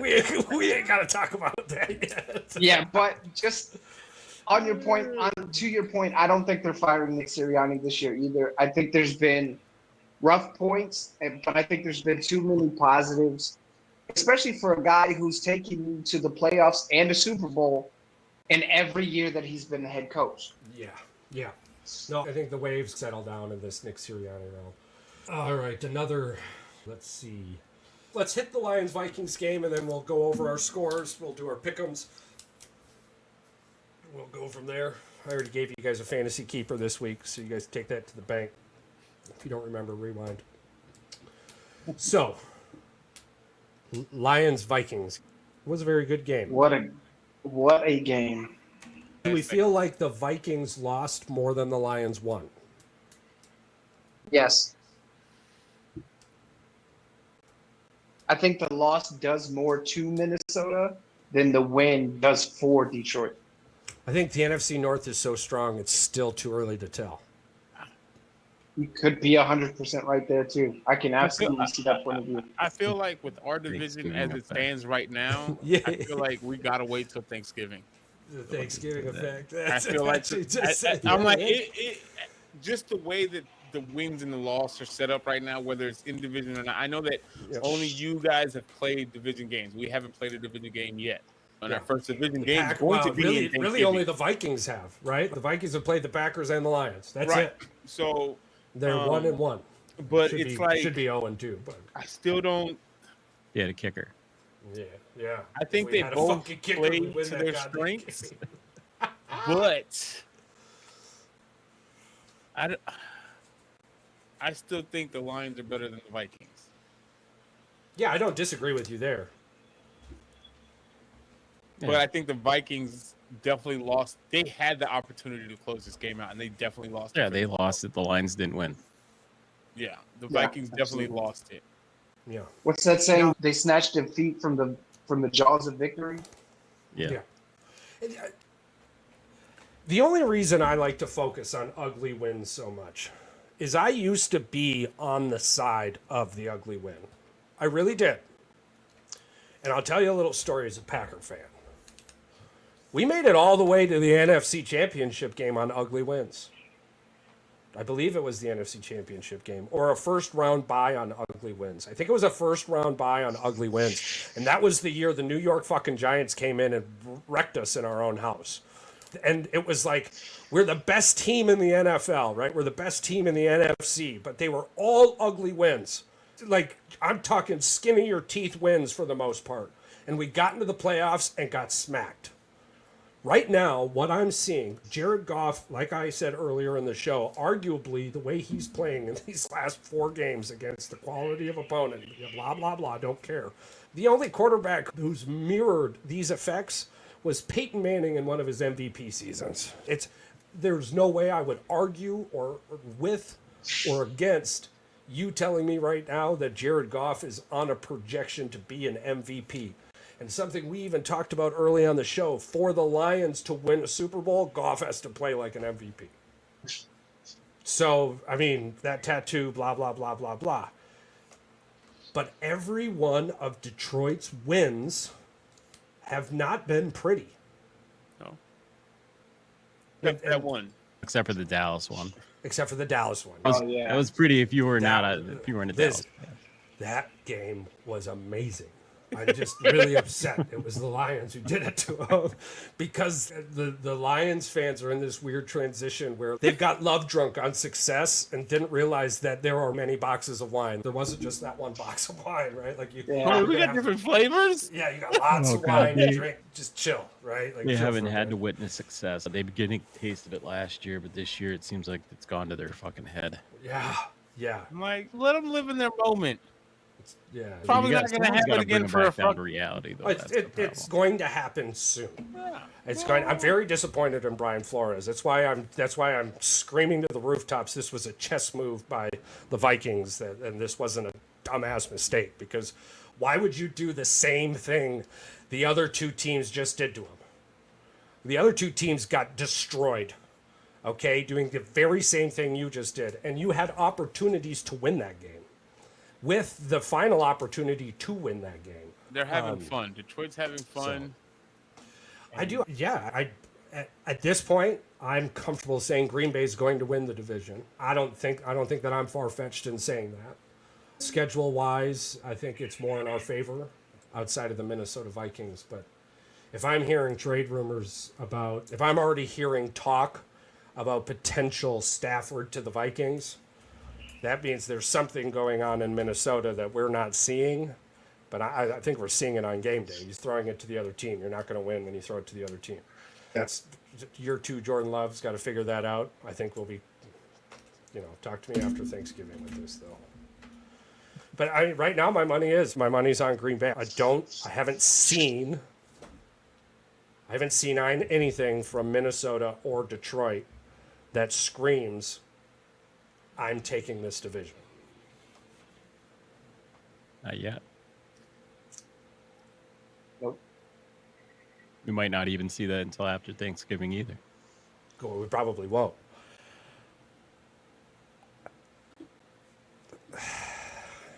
50-50. I just don't think I would rather the Bears make it into the playoffs than the Lions. We're Well, like, I don't want that disappointment yet. Calm down. No, I don't. Even I if don't y'all see get that. spanked in the first round of the playoffs, it's a win from your last season shit. I think Still 7. somewhere I think 7 wins. I think 7 wins for the Bears. I still think we that's- get 9. Hell yeah, awesome. I just unlocked the title in World of Warcraft, Dream Protector. I would never crush anything so precious. Such a dumbass. you keep those little dreams. Keep them in a little them box dreams. and put them You under your keep- pillow. you keep 'em. Dreams with wings take flight and become great. What would I do without you, Charles? Do y'all think this run for Sam Darnold's done? I just I did. seeing I him thought- in the league. Yes. I can't believe this is sustainable for him. No, and the Green Bay game was the blueprint. Everyone's been doing it afterwards. I mean, and I'm to the moon frustrated at the recent turnovers from the Green Bay Packers in these last couple of games. But not to talk too much about them, because if you're telling me to bet with your money, I'm going to go put it on the Lions. I'm not going to put it on the Packers. They are a good football team, and Jared Goff is playing very well. But no, I believe that's why we're hearing murmurs about possible Stafford trades. What we're seeing in game, we're probably also seeing, they're seeing in practice. Darnold is careless with the ball. He's been like that since college, though. He's been like that since college. And he wasn't like that in the beginning because he didn't have confidence. And it's crazy to say this out loud, but I think the thing that hurt Sam the most is he found confidence. And so playing afraid should have been his thing. Playing afraid should be his thing, and I don't think I don't think you can get him afraid without some, because there's no competition behind him. Literally, the only guy that took his job is now at home with a season-ending injury, right? Like waiting to come back next year. He more or less lost his job in practice in preseason by default. So it's, I mean, what we saw from him is magical. He was my pick to be comeback player of the year. I get it. I think because of the NFL, if this just is the Minnesota Vikings moving forward, I still think he can win comeback player of the year. But I don't think they could go on a playoff run with Darnold. I don't. And Kevin O'Connell and Brian Flores is probably a lot smarter than that. And honestly, this could have been a toe tipper feeling game for this coaching staff. Hey, we've got a little bit of time to make a decision, so let's find out who we got. I don't know if Sam underperformed in this game. I don't know if I throw it on him for losing. There was a couple egregious penalties, but the Lions did enough to lose the game themselves. The Vikings just couldn't capitalize, so who do you blame that on? The Packer game was on for me. That was literally the game I was focused on, so I couldn't watch the Lions-Minnesota game until afterwards. I caught literally the last couple of minutes. I just, from what I saw and what I read, there was a terrible head coaching decision to go for it on fourth down that ended up not costing him now somehow or another, which was great. And then Dan did a weird, or attempted a trick play with the fake punt. It was like 4th and 7. It was on their own 33. It was a bonehead play. Yeah. He does that all the time, though. Yeah, it's no surprise. I'm like, I could see you doing it for either close or it's gonna cost him eventually. But when you're at home, the play that they did, it makes sense to do the fake punt. Yeah, that's a Dan Gamble thing. I'm not shocked. So, no. But I'm like, it was a damn good game, though. Yeah, that's why there's just, to me, there's just too much going against the Lions. You've got to hope Dan doesn't do something like he did. You've got to hope that Jared continues to play like he's never played before. If Jared Goff wins an MVP, I don't know anyone on planet Earth who thought Jared Goff could be an MVP, other than a Lions fan. I'm like, Sad thing is, they got like the best running backs in the division. I just drafted Mitchell Trubisky over.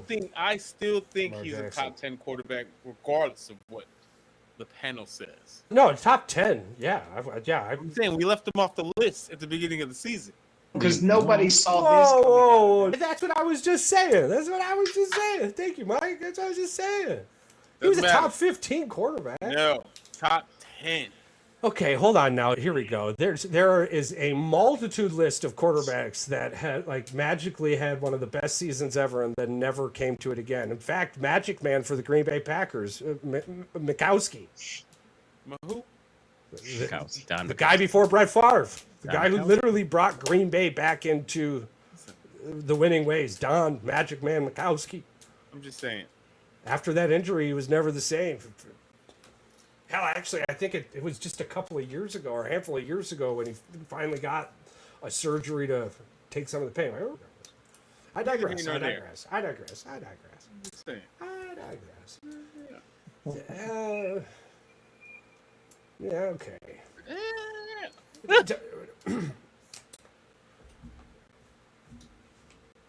I'm still in a position where I'm not going to bat an eye if you're telling me the Lions are going to win the NFC North. And I'm not going to bat an eye if you think Green Bay is going to win the NFC North.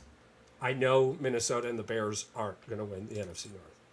Like, that's a valid take. Okay. Like, yeah, you're not gonna get an argument out of me. At best, we can get a wild card spot. At best, I feel. Do we have an opportunity? Because listen, life be life, and injuries happen. God forbid, I don't want to play against anybody in the division. Clearly, Detroit has their defensive star gone for the rest of the year, so that hurts their defense. Whether people want to believe it or not, whether they played decent, I'm like it. Losing somebody like Hutchinson is a huge hole in your defense. But I'm like, I still want to. Do I want my Bears to win the North? Of course, I still would want them to. Are our chances better than anybody else's? I'm like, clearly y'all's chances are definitely higher than the Bears winning the division. However, I don't think that we're completely out of it. Like, it's not such a far-fetched idea. It's not a New York Giants situation. Things happen in games. Unexpected things. Jordan Love can have a really bad game one of these. For the first time in a decade, PR, I actually agree with you. You know what I'm saying? But again, it's also on the other side. Chicago can go on this just gigantic drop of nothingness for the next 10 weeks. Let's look at last year's playoffs. Let's look at the board. All right, this is last year's. These are the teams that made the playoffs last year. Pittsburgh, Buffalo, Miami, KC, Miami and Cleveland are definitely Houston, not Baltimore, San Francisco. So out of these teams, we take San Francisco, probably the Rams and the Cowboys, and the Dolphins, and the Cleveland Browns out of this mix. So that leaves how many more? You got 3 NFC spots open, possibly. Yeah, with 2 AFC spots open. Yeah, I think Thanksgiving we can start getting a great playoff picture. Yeah. Oh, I agree. Because I do actually, for the projections right now, hear me out. Projections right now have the entire NFC North in the playoffs. Has there ever been a time where the whole division makes the playoffs? Never, ever. Three out of the 4 made it once. That would be insane. Projections have the NFC East did 3 out of 4 in 2022. I know last year the AFC North had 3 out of the 4. But all 4 teams were above 500. That's because the AFC was trash. I'm like, it's never been neither here nor there. Yeah. But projections have it. But just as projections change, when I went to bed last night, I had a 21% chance to win. You also had a 99% chance to lose a couple weeks ago. A couple of weeks ago, yeah. I had a 99% chance to lose. It literally against me. Yeah. A couple weeks before that. Holy spit, Paul. I'm starting to see what you're talking about here, dude. It's from living on the edge to living La Vida Loca. Oh, my God. I really do. I mean, dating back to last year, bro, I think I'd... Yeah. No, there had to be another loss in there. Listen, fuck last year. We're talking about this year. Right 7-0 right now. Yeah. It's not even the 7-0. I'm not even the 7-0 is not the shock. You know what I'm saying? Because that's a thing that can happen. It's how you got to 7-0, especially the last 3 weeks. That's the part that needs to be studied. Yeah, it really is magical. I'm trying to get. There's no explanation. There's no rhyme or reason. There's just nothing. It's just you got lucky. I don't care what you say, science or whatever. You got lucky. Yeah. When you literally have a 1% chance, the only thing you can put on anybody's text message thread. So you're telling me there's a chance.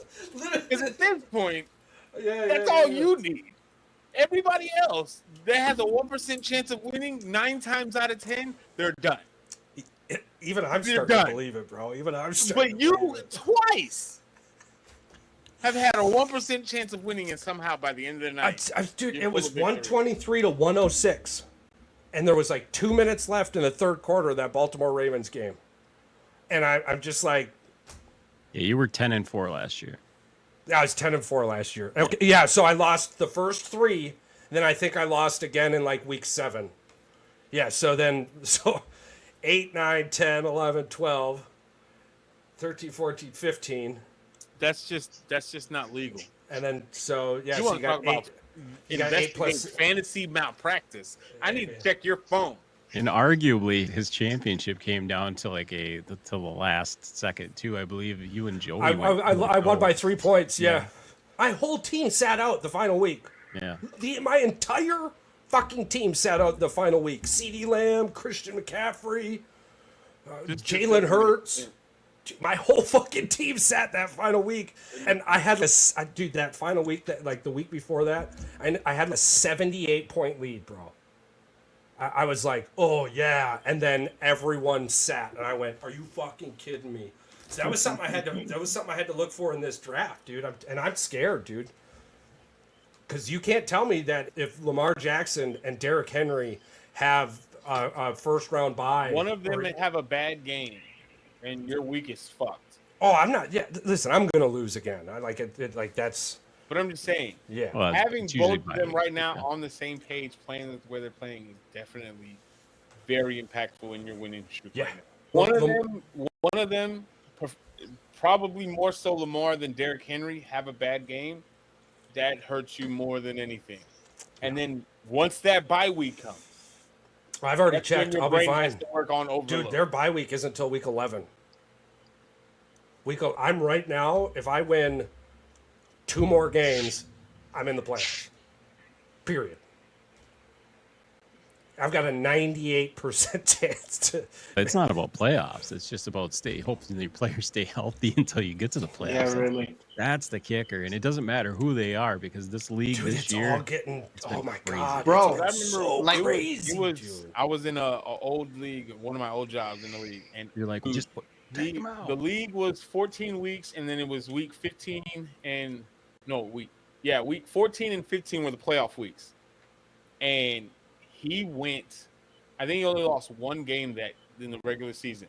That whole week 1 of the playoffs, it was a 2-week, not 2 week. It was just 1 week. Yeah, the 2-week playoffs. But that first week he played, he went in talking so much shit at work, so much shit. And the guy that was in 4th place, like the 4th spot in the playoffs, Yeah. came in and mollywhopped this motherfucker 192 to 86. Damn. When I say he had to come to work and not talk to anybody, don't tell me nothing. You had one job, my guy. You literally had the best team. Speaking of Jonathan's got a really good team, man. Like he put in some work. He put in some science. I play him this week. I'm really excited about it. Speaking of a complete and utter fucking blowout, the NBA started today, and the Baltimore Celtics are just as good as they were last year. Yeah, they smack Boston the Knicks right now. Celtics. It's 130 to 93 with 8 minutes to go in the 4th quarter. Oh Jesus. Steve Kerr pissed that dude off. Oh, yeah. Talking about picks. Let's go run through them pick'ems, After a terrible first week, right? Yeah, we redeemed ourselves. we have well since redeemed ourselves. So week 2, Especially last week with Patrick over here. Week 3 was just as great. All Throwing right, this out talk there. to me. Talk to me. We all won. So we're 2-1, 2-1, 2-1, 1-0. So we had Paul coming in with the Jets versus the Steelers. He picked a score of 23-17. It wasn't terrible. No. And that was a win. Charles with the Ravens Bucks. I picked 31-17. There was a 31 there, but the score was terrible. Did pick the Ravens to win, though. So then we had Pat, Lions Vikings. He had the Lions picked to win, and he had a score of 30-23. So Pretty close. Patrick's been. That's what I'm saying. I mean, it wasn't like bullseye, didn't win. but Didn't cover. it was still pretty good. And then we had Mike with the Pats Jags. And again, it was. I don't think he was too far off with this. He did pick the Jags to win 28-14. It was Well, it was pretty much a 14-point win. I think they won 32-20, 32-16 or something. 32-16, yeah. So again, scores were pretty close. We had the wins there. Everything's right on track. So let's jump right we know into ball. this. Let's go ahead and PR you picked for Mike. Okay. Mike, you pick for Patrick. Patrick, you pick for me. All right, give me 1 second. Got to pull these bad boys up.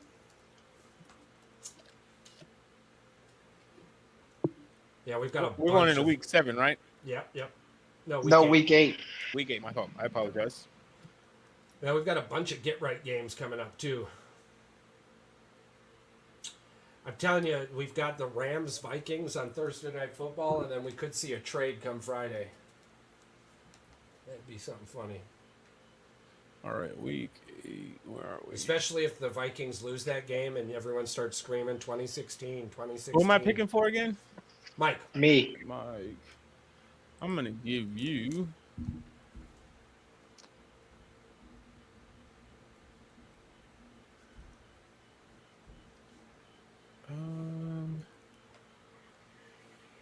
I'm going to give you a head scratcher. Give you the Bills and Seahawks. That's a head scratcher to you? Because you don't know what Seahawks is going to come up. Seahawks are really healthy right now. And if the Bills don't manage a pass rush and allow Geno Smith to sit in that Geno pocket Smith comfortably. Geno leads the league in passing. So Granted, This they is- did lose yeah. DK. Yeah, They did, but- Walker's But back healthy. I'm I'm not happy about this. I play Walker this week. He's going to have a but big yeah, game. go ahead. It's just All magically right. what happens. Hold on. You said Bills and Seahawks. Okay. I think Amari Cooper is going to have another good game. I understand what you guys are saying about managing the pass rush and actually getting to Geno and not letting him sit in the pocket. But I just think that Amari Cooper and Keon Coleman make a great 1-2 punch. And I don't know if Seattle's corners are shutting both of those guys down. I don't remember who the Bills running back is, but they're never been a strict run game. They're a passing team. So Yeah, for me, Seattle right now, fantasy-wise, for a defense, is basically telling you to stay away from them because they got the Bills right now as the 11th best defense, and they're playing against Seattle. And then Seattle does not make the list.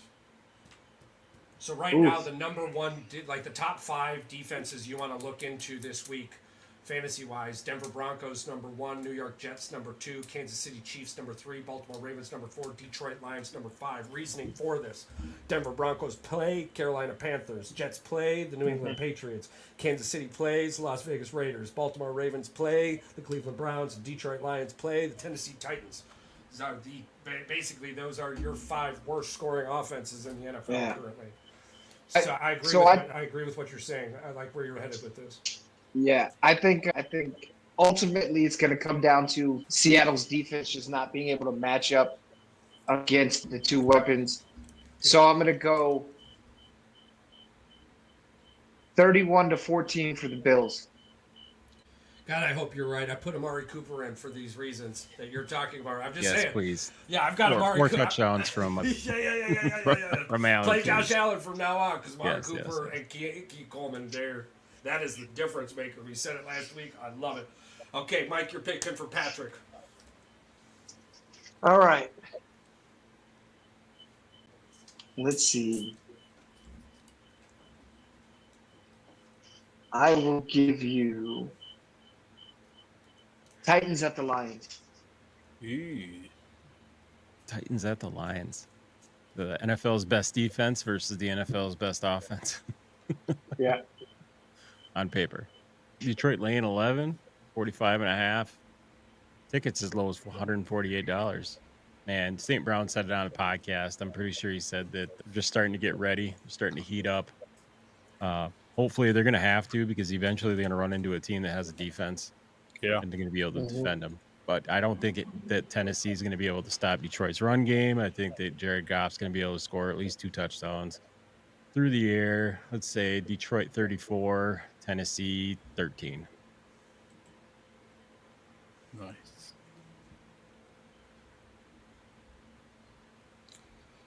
Couple notes in the fantasy world. I do have Tony Pollard on the bench for the first time this season That's crazy because they're playing the Lions. because they're playing The Lions' run defense is halfway Yeah. decent. And Tony Pollard has consistently gotten me 15 points or more, but I do not expect that. I don't expect a touchdown or nothing from him this week. With that said, looking ahead, I believe the Lions have the Packers at Lambeau. Yeah. There is enough ingredients in this pot for me to see Detroit losing this game. I wouldn't pick Detroit to lose, but I'm not going to be shocked if I see it. It's the NFL. Any given Sunday. And just the last couple of battles, you had that super emotional Seattle win for some reason because they couldn't beat Pete Carroll for 6 years, but now he's gone, and they beat Seattle again. So then they go into Dallas, and everyone puts up 450 in a 600-point game on Dallas. Green Bay did it in the playoffs. You did it in the regular season. Arguably a better team in the playoffs. Yeah. They did it like 13 wins. Yeah, at home. It's such a magical. Dallas on the road this year is way better than they are. But at home. unfortunately, Charles, I'm not going to give you that luxury. I'm going to give you the Bears versus the Commanders. Okay.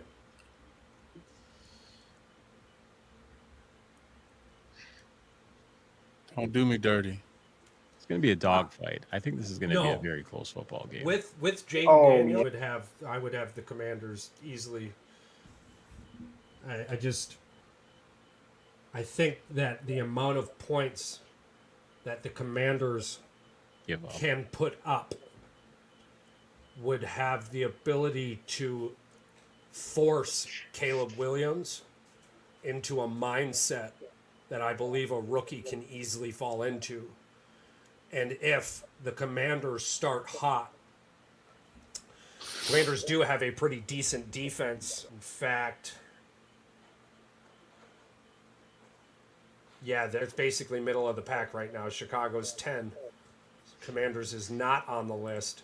And I believe that has absolutely everything to do with Marcus Mariota and not Jaden Daniels. Bears are plus 10. Commanders spread is 6. Over under 44.5. Are they at Washington? Yeah. Oh, that's why the Bears are such dogs. Okay. Yeah. I was like, good Lord, plus 10. Jesus. Commanders are minus 125.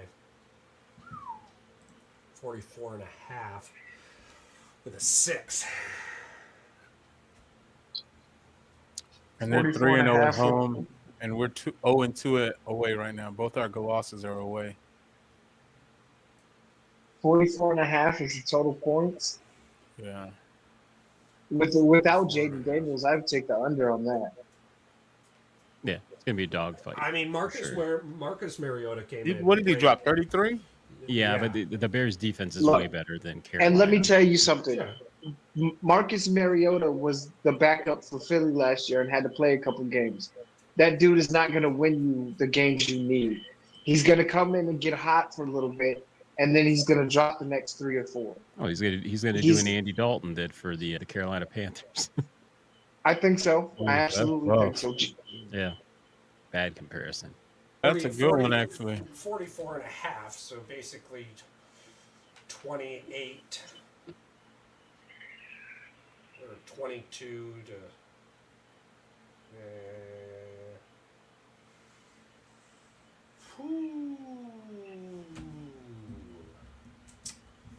I'm going to take the Commanders in this one. I'm going to. There's just something about what they're doing in Washington right now. Something with that coaching staff. I think Washington's the more tested team. I want to believe that Jaden Daniels is healthy. Right. I do. I want to believe that. Does this Washington team have a Houston Texans vibe to it from last year? It does. outside of just because of the rookie quarterback, he getting hot, playing well, defense playing well. Even the coaching Defensive staff, head coach, yeah. The Commanders' offensive coordinator, I think, is Kingsbury. I like Cliff, man. I'm a really Cliff big is a Cliff fantastic offensive coordinator. I like I mean, him as an OC. He's trash as a head coach. Yeah. Yeah, he never should be a fucking head coach ever again. Yeah, no. He just like Frank Reich. I like Frank Reich as an offensive coordinator, but his time as a head coach was disastrous. Some people just need to figure it out. Figure out what you're good at and stick it to it. That's why fucking Vic Fangio, no, I just want to be the fucking defensive coordinator. Leave me alone.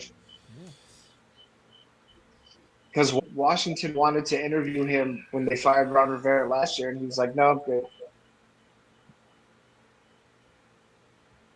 Fantastic. 24-13. 24-13. 24-13. Commanders. Yep. For one PR, I get to pick for you here next. I do want to tell you that I am comfortably in line for a significant loss this week.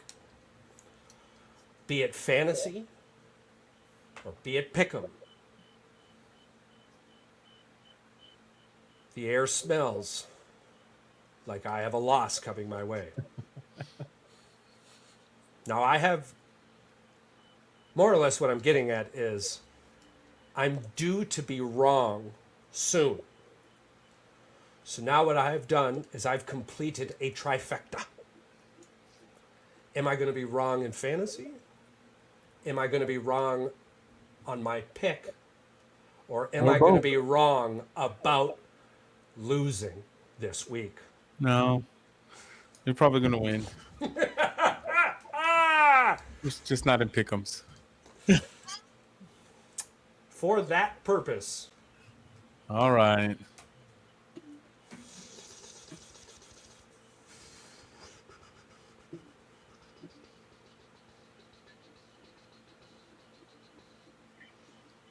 Ooh, there's not a great game. So I'm stuck between the Falcons, Buccaneers, Saints, Chargers. I feel like if I give you Saints, Chargers, you might have to pick the Saints because of a family situation. So That's not going to happen if that's the case. I'm keeping it right down the middle. I'm going to give you the Falcons, Buccaneers, because that was a really good game the last time they played. And I can't believe they're playing each other again so early. But Tampa Bay is a completely different team. Falcons, Bucks. Yeah, that's a good one. See if I can scroll back up here and catch that game. Where was it? Oh, no, it was, well, yeah, Bucks Saints. They played. Have they played yet?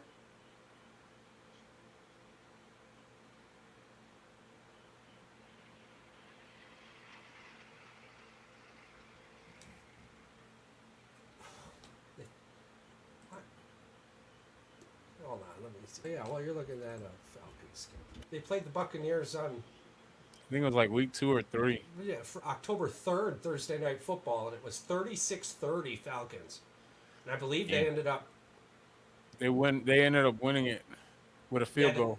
They had to, yeah, it was a drive, and yeah, it was a pretty good game. But yeah, Tampa Bay short 2 very good players. Oh, I forgot about that. For a Chris minute. Godwin done for the Godwin's season. gone, and at least Evans is gone till week 12. Wonder what the numbers has it as. Did I just give you an accidental cripple fight? I think he did. You did. God. It wasn't on purpose, though. No. This is going to be an ugly ass game. Yeah, because isn't Quentin Johnston's out for San Diego or the Chargers? I think he's injured. No, like that's they're. Saints Chargers. We're not even doing that one. Yeah. Yeah, it's Atlanta is favored 2.5. Tampa Bay got a lot of injuries going into this game. Yeah, they're beating up. Yeah. Tampa's. Yeah. Tampa Bay is That could have been the So- nail in the coffin so- for Tampa Bay's playoff run if they were ever going to have one. Atlanta's 2.5. yeah. Over under's 44. But money line is Tampa Bay plus 117. Oh yeah, Atlanta minus 138. So yeah, that makes sense. But Atlanta Like, hasn't even- looked good these last couple of weeks either. They But look even like just Well, looking that's at what I was these saying. numbers doesn't. The Bears are now favored to beat Atlanta. Also, the very beginning, one of the Yeah, questions I everything is asked. completely flipped. Flip Yeah, the so what script the for hell sure. happened to the Falcons? I think that week 2 victory against us, when Saquon dropped that pass, I think it hyper inflated some egos and some media personalities. Decided that actually was a good win, which it wasn't. It was a fluke. No, this is why we and I- talk about on the show. It was that a such and such loss or a such and such win. It's a huge definition when it comes down to it. Ooh, this one's a tricky one, man. Yeah, I didn't mean for it to be like I thought it was juicy, and then It's it hit me with a juicy, little, but it's for the wrong reasons. it's a Sour Patch Kid more or less. It Yeah. hit a sour, and then now you're looking at it. This is It's a like, coin flip. It could go either way, to be honest. what'd you just find out? It's just because when you No, when you- Patrick, his face got excited. Yeah, no, I was looking at the FanDuel betting odds. Yeah, Yeah. it completely flipped. The Bears in favor. Yeah, that's what I'm Yeah. saying, dude. I'm in the last fucking 7 days, something yeah, magic you can happened. totally see the Bears actually making a playoff Yeah. push because of what's happening. Whatever to teams. schedule thing we looked at last Yeah. week is completely different now. Like, Yeah, they went just from listen to this. I think only being favored in no games to being favored in 4 out of 6 or something. Like Yeah. So Tampa Bay before the injuries, 4th in the league in scoring. Yeah, And you got to you Baker can't Mayfield sit here and tell leads me the you're touchdown losing Mike list. Evans and Chris Godwin. That's not going to be affected. For fantasy wise, the tight end Chris Otten is about to be gold. Guess whose Yeah. team he's on? unless This it makes guy. it harder to catch the ball when you're right, the only I think I'm option the ready. team's got. I think I'm ready. No, I don't think he's the between the 20s guy now. I think he's the only red zone guy now. Yeah. I'm like, they don't got outside of their running back, outside of White, they don't have any other major targets outside of their tight end. And We Baker's could see around. Tampa Baker. Bay making a trade. Yeah. I'm like, For a they got to wide figure receiver. something out because they don't have anybody to throw to. That's Should have took Heavy MBS regardless. when they had the chance. Somebody get D Hop out of Tennessee right now. Or if the Call Cooper D Hop's Cup- people. Yeah, call D Hop's people. D-Hop, I'm ready they to got make my Ridley. pick. All right, PR's got the pick. Here we go. so Atlanta and Tampa Bay, the most hear that? fucked up game this week, I think. Yeah, outside of the Steelers Giants. As weird as it's gonna sound, I'm gonna pick Tampa Bay for the win. Are you on the hype train too that Atlanta has fallen off? They're still my pick to win that division. I'm like, somebody has to Triple win. fight. Somebody has to win the Somebody's division. gotta lose. So Somebody's I'm gotta like, win. but that's not really saying anything. I'm picking Tampa Bay, and I'm gonna say 29-27. Ooh, shit.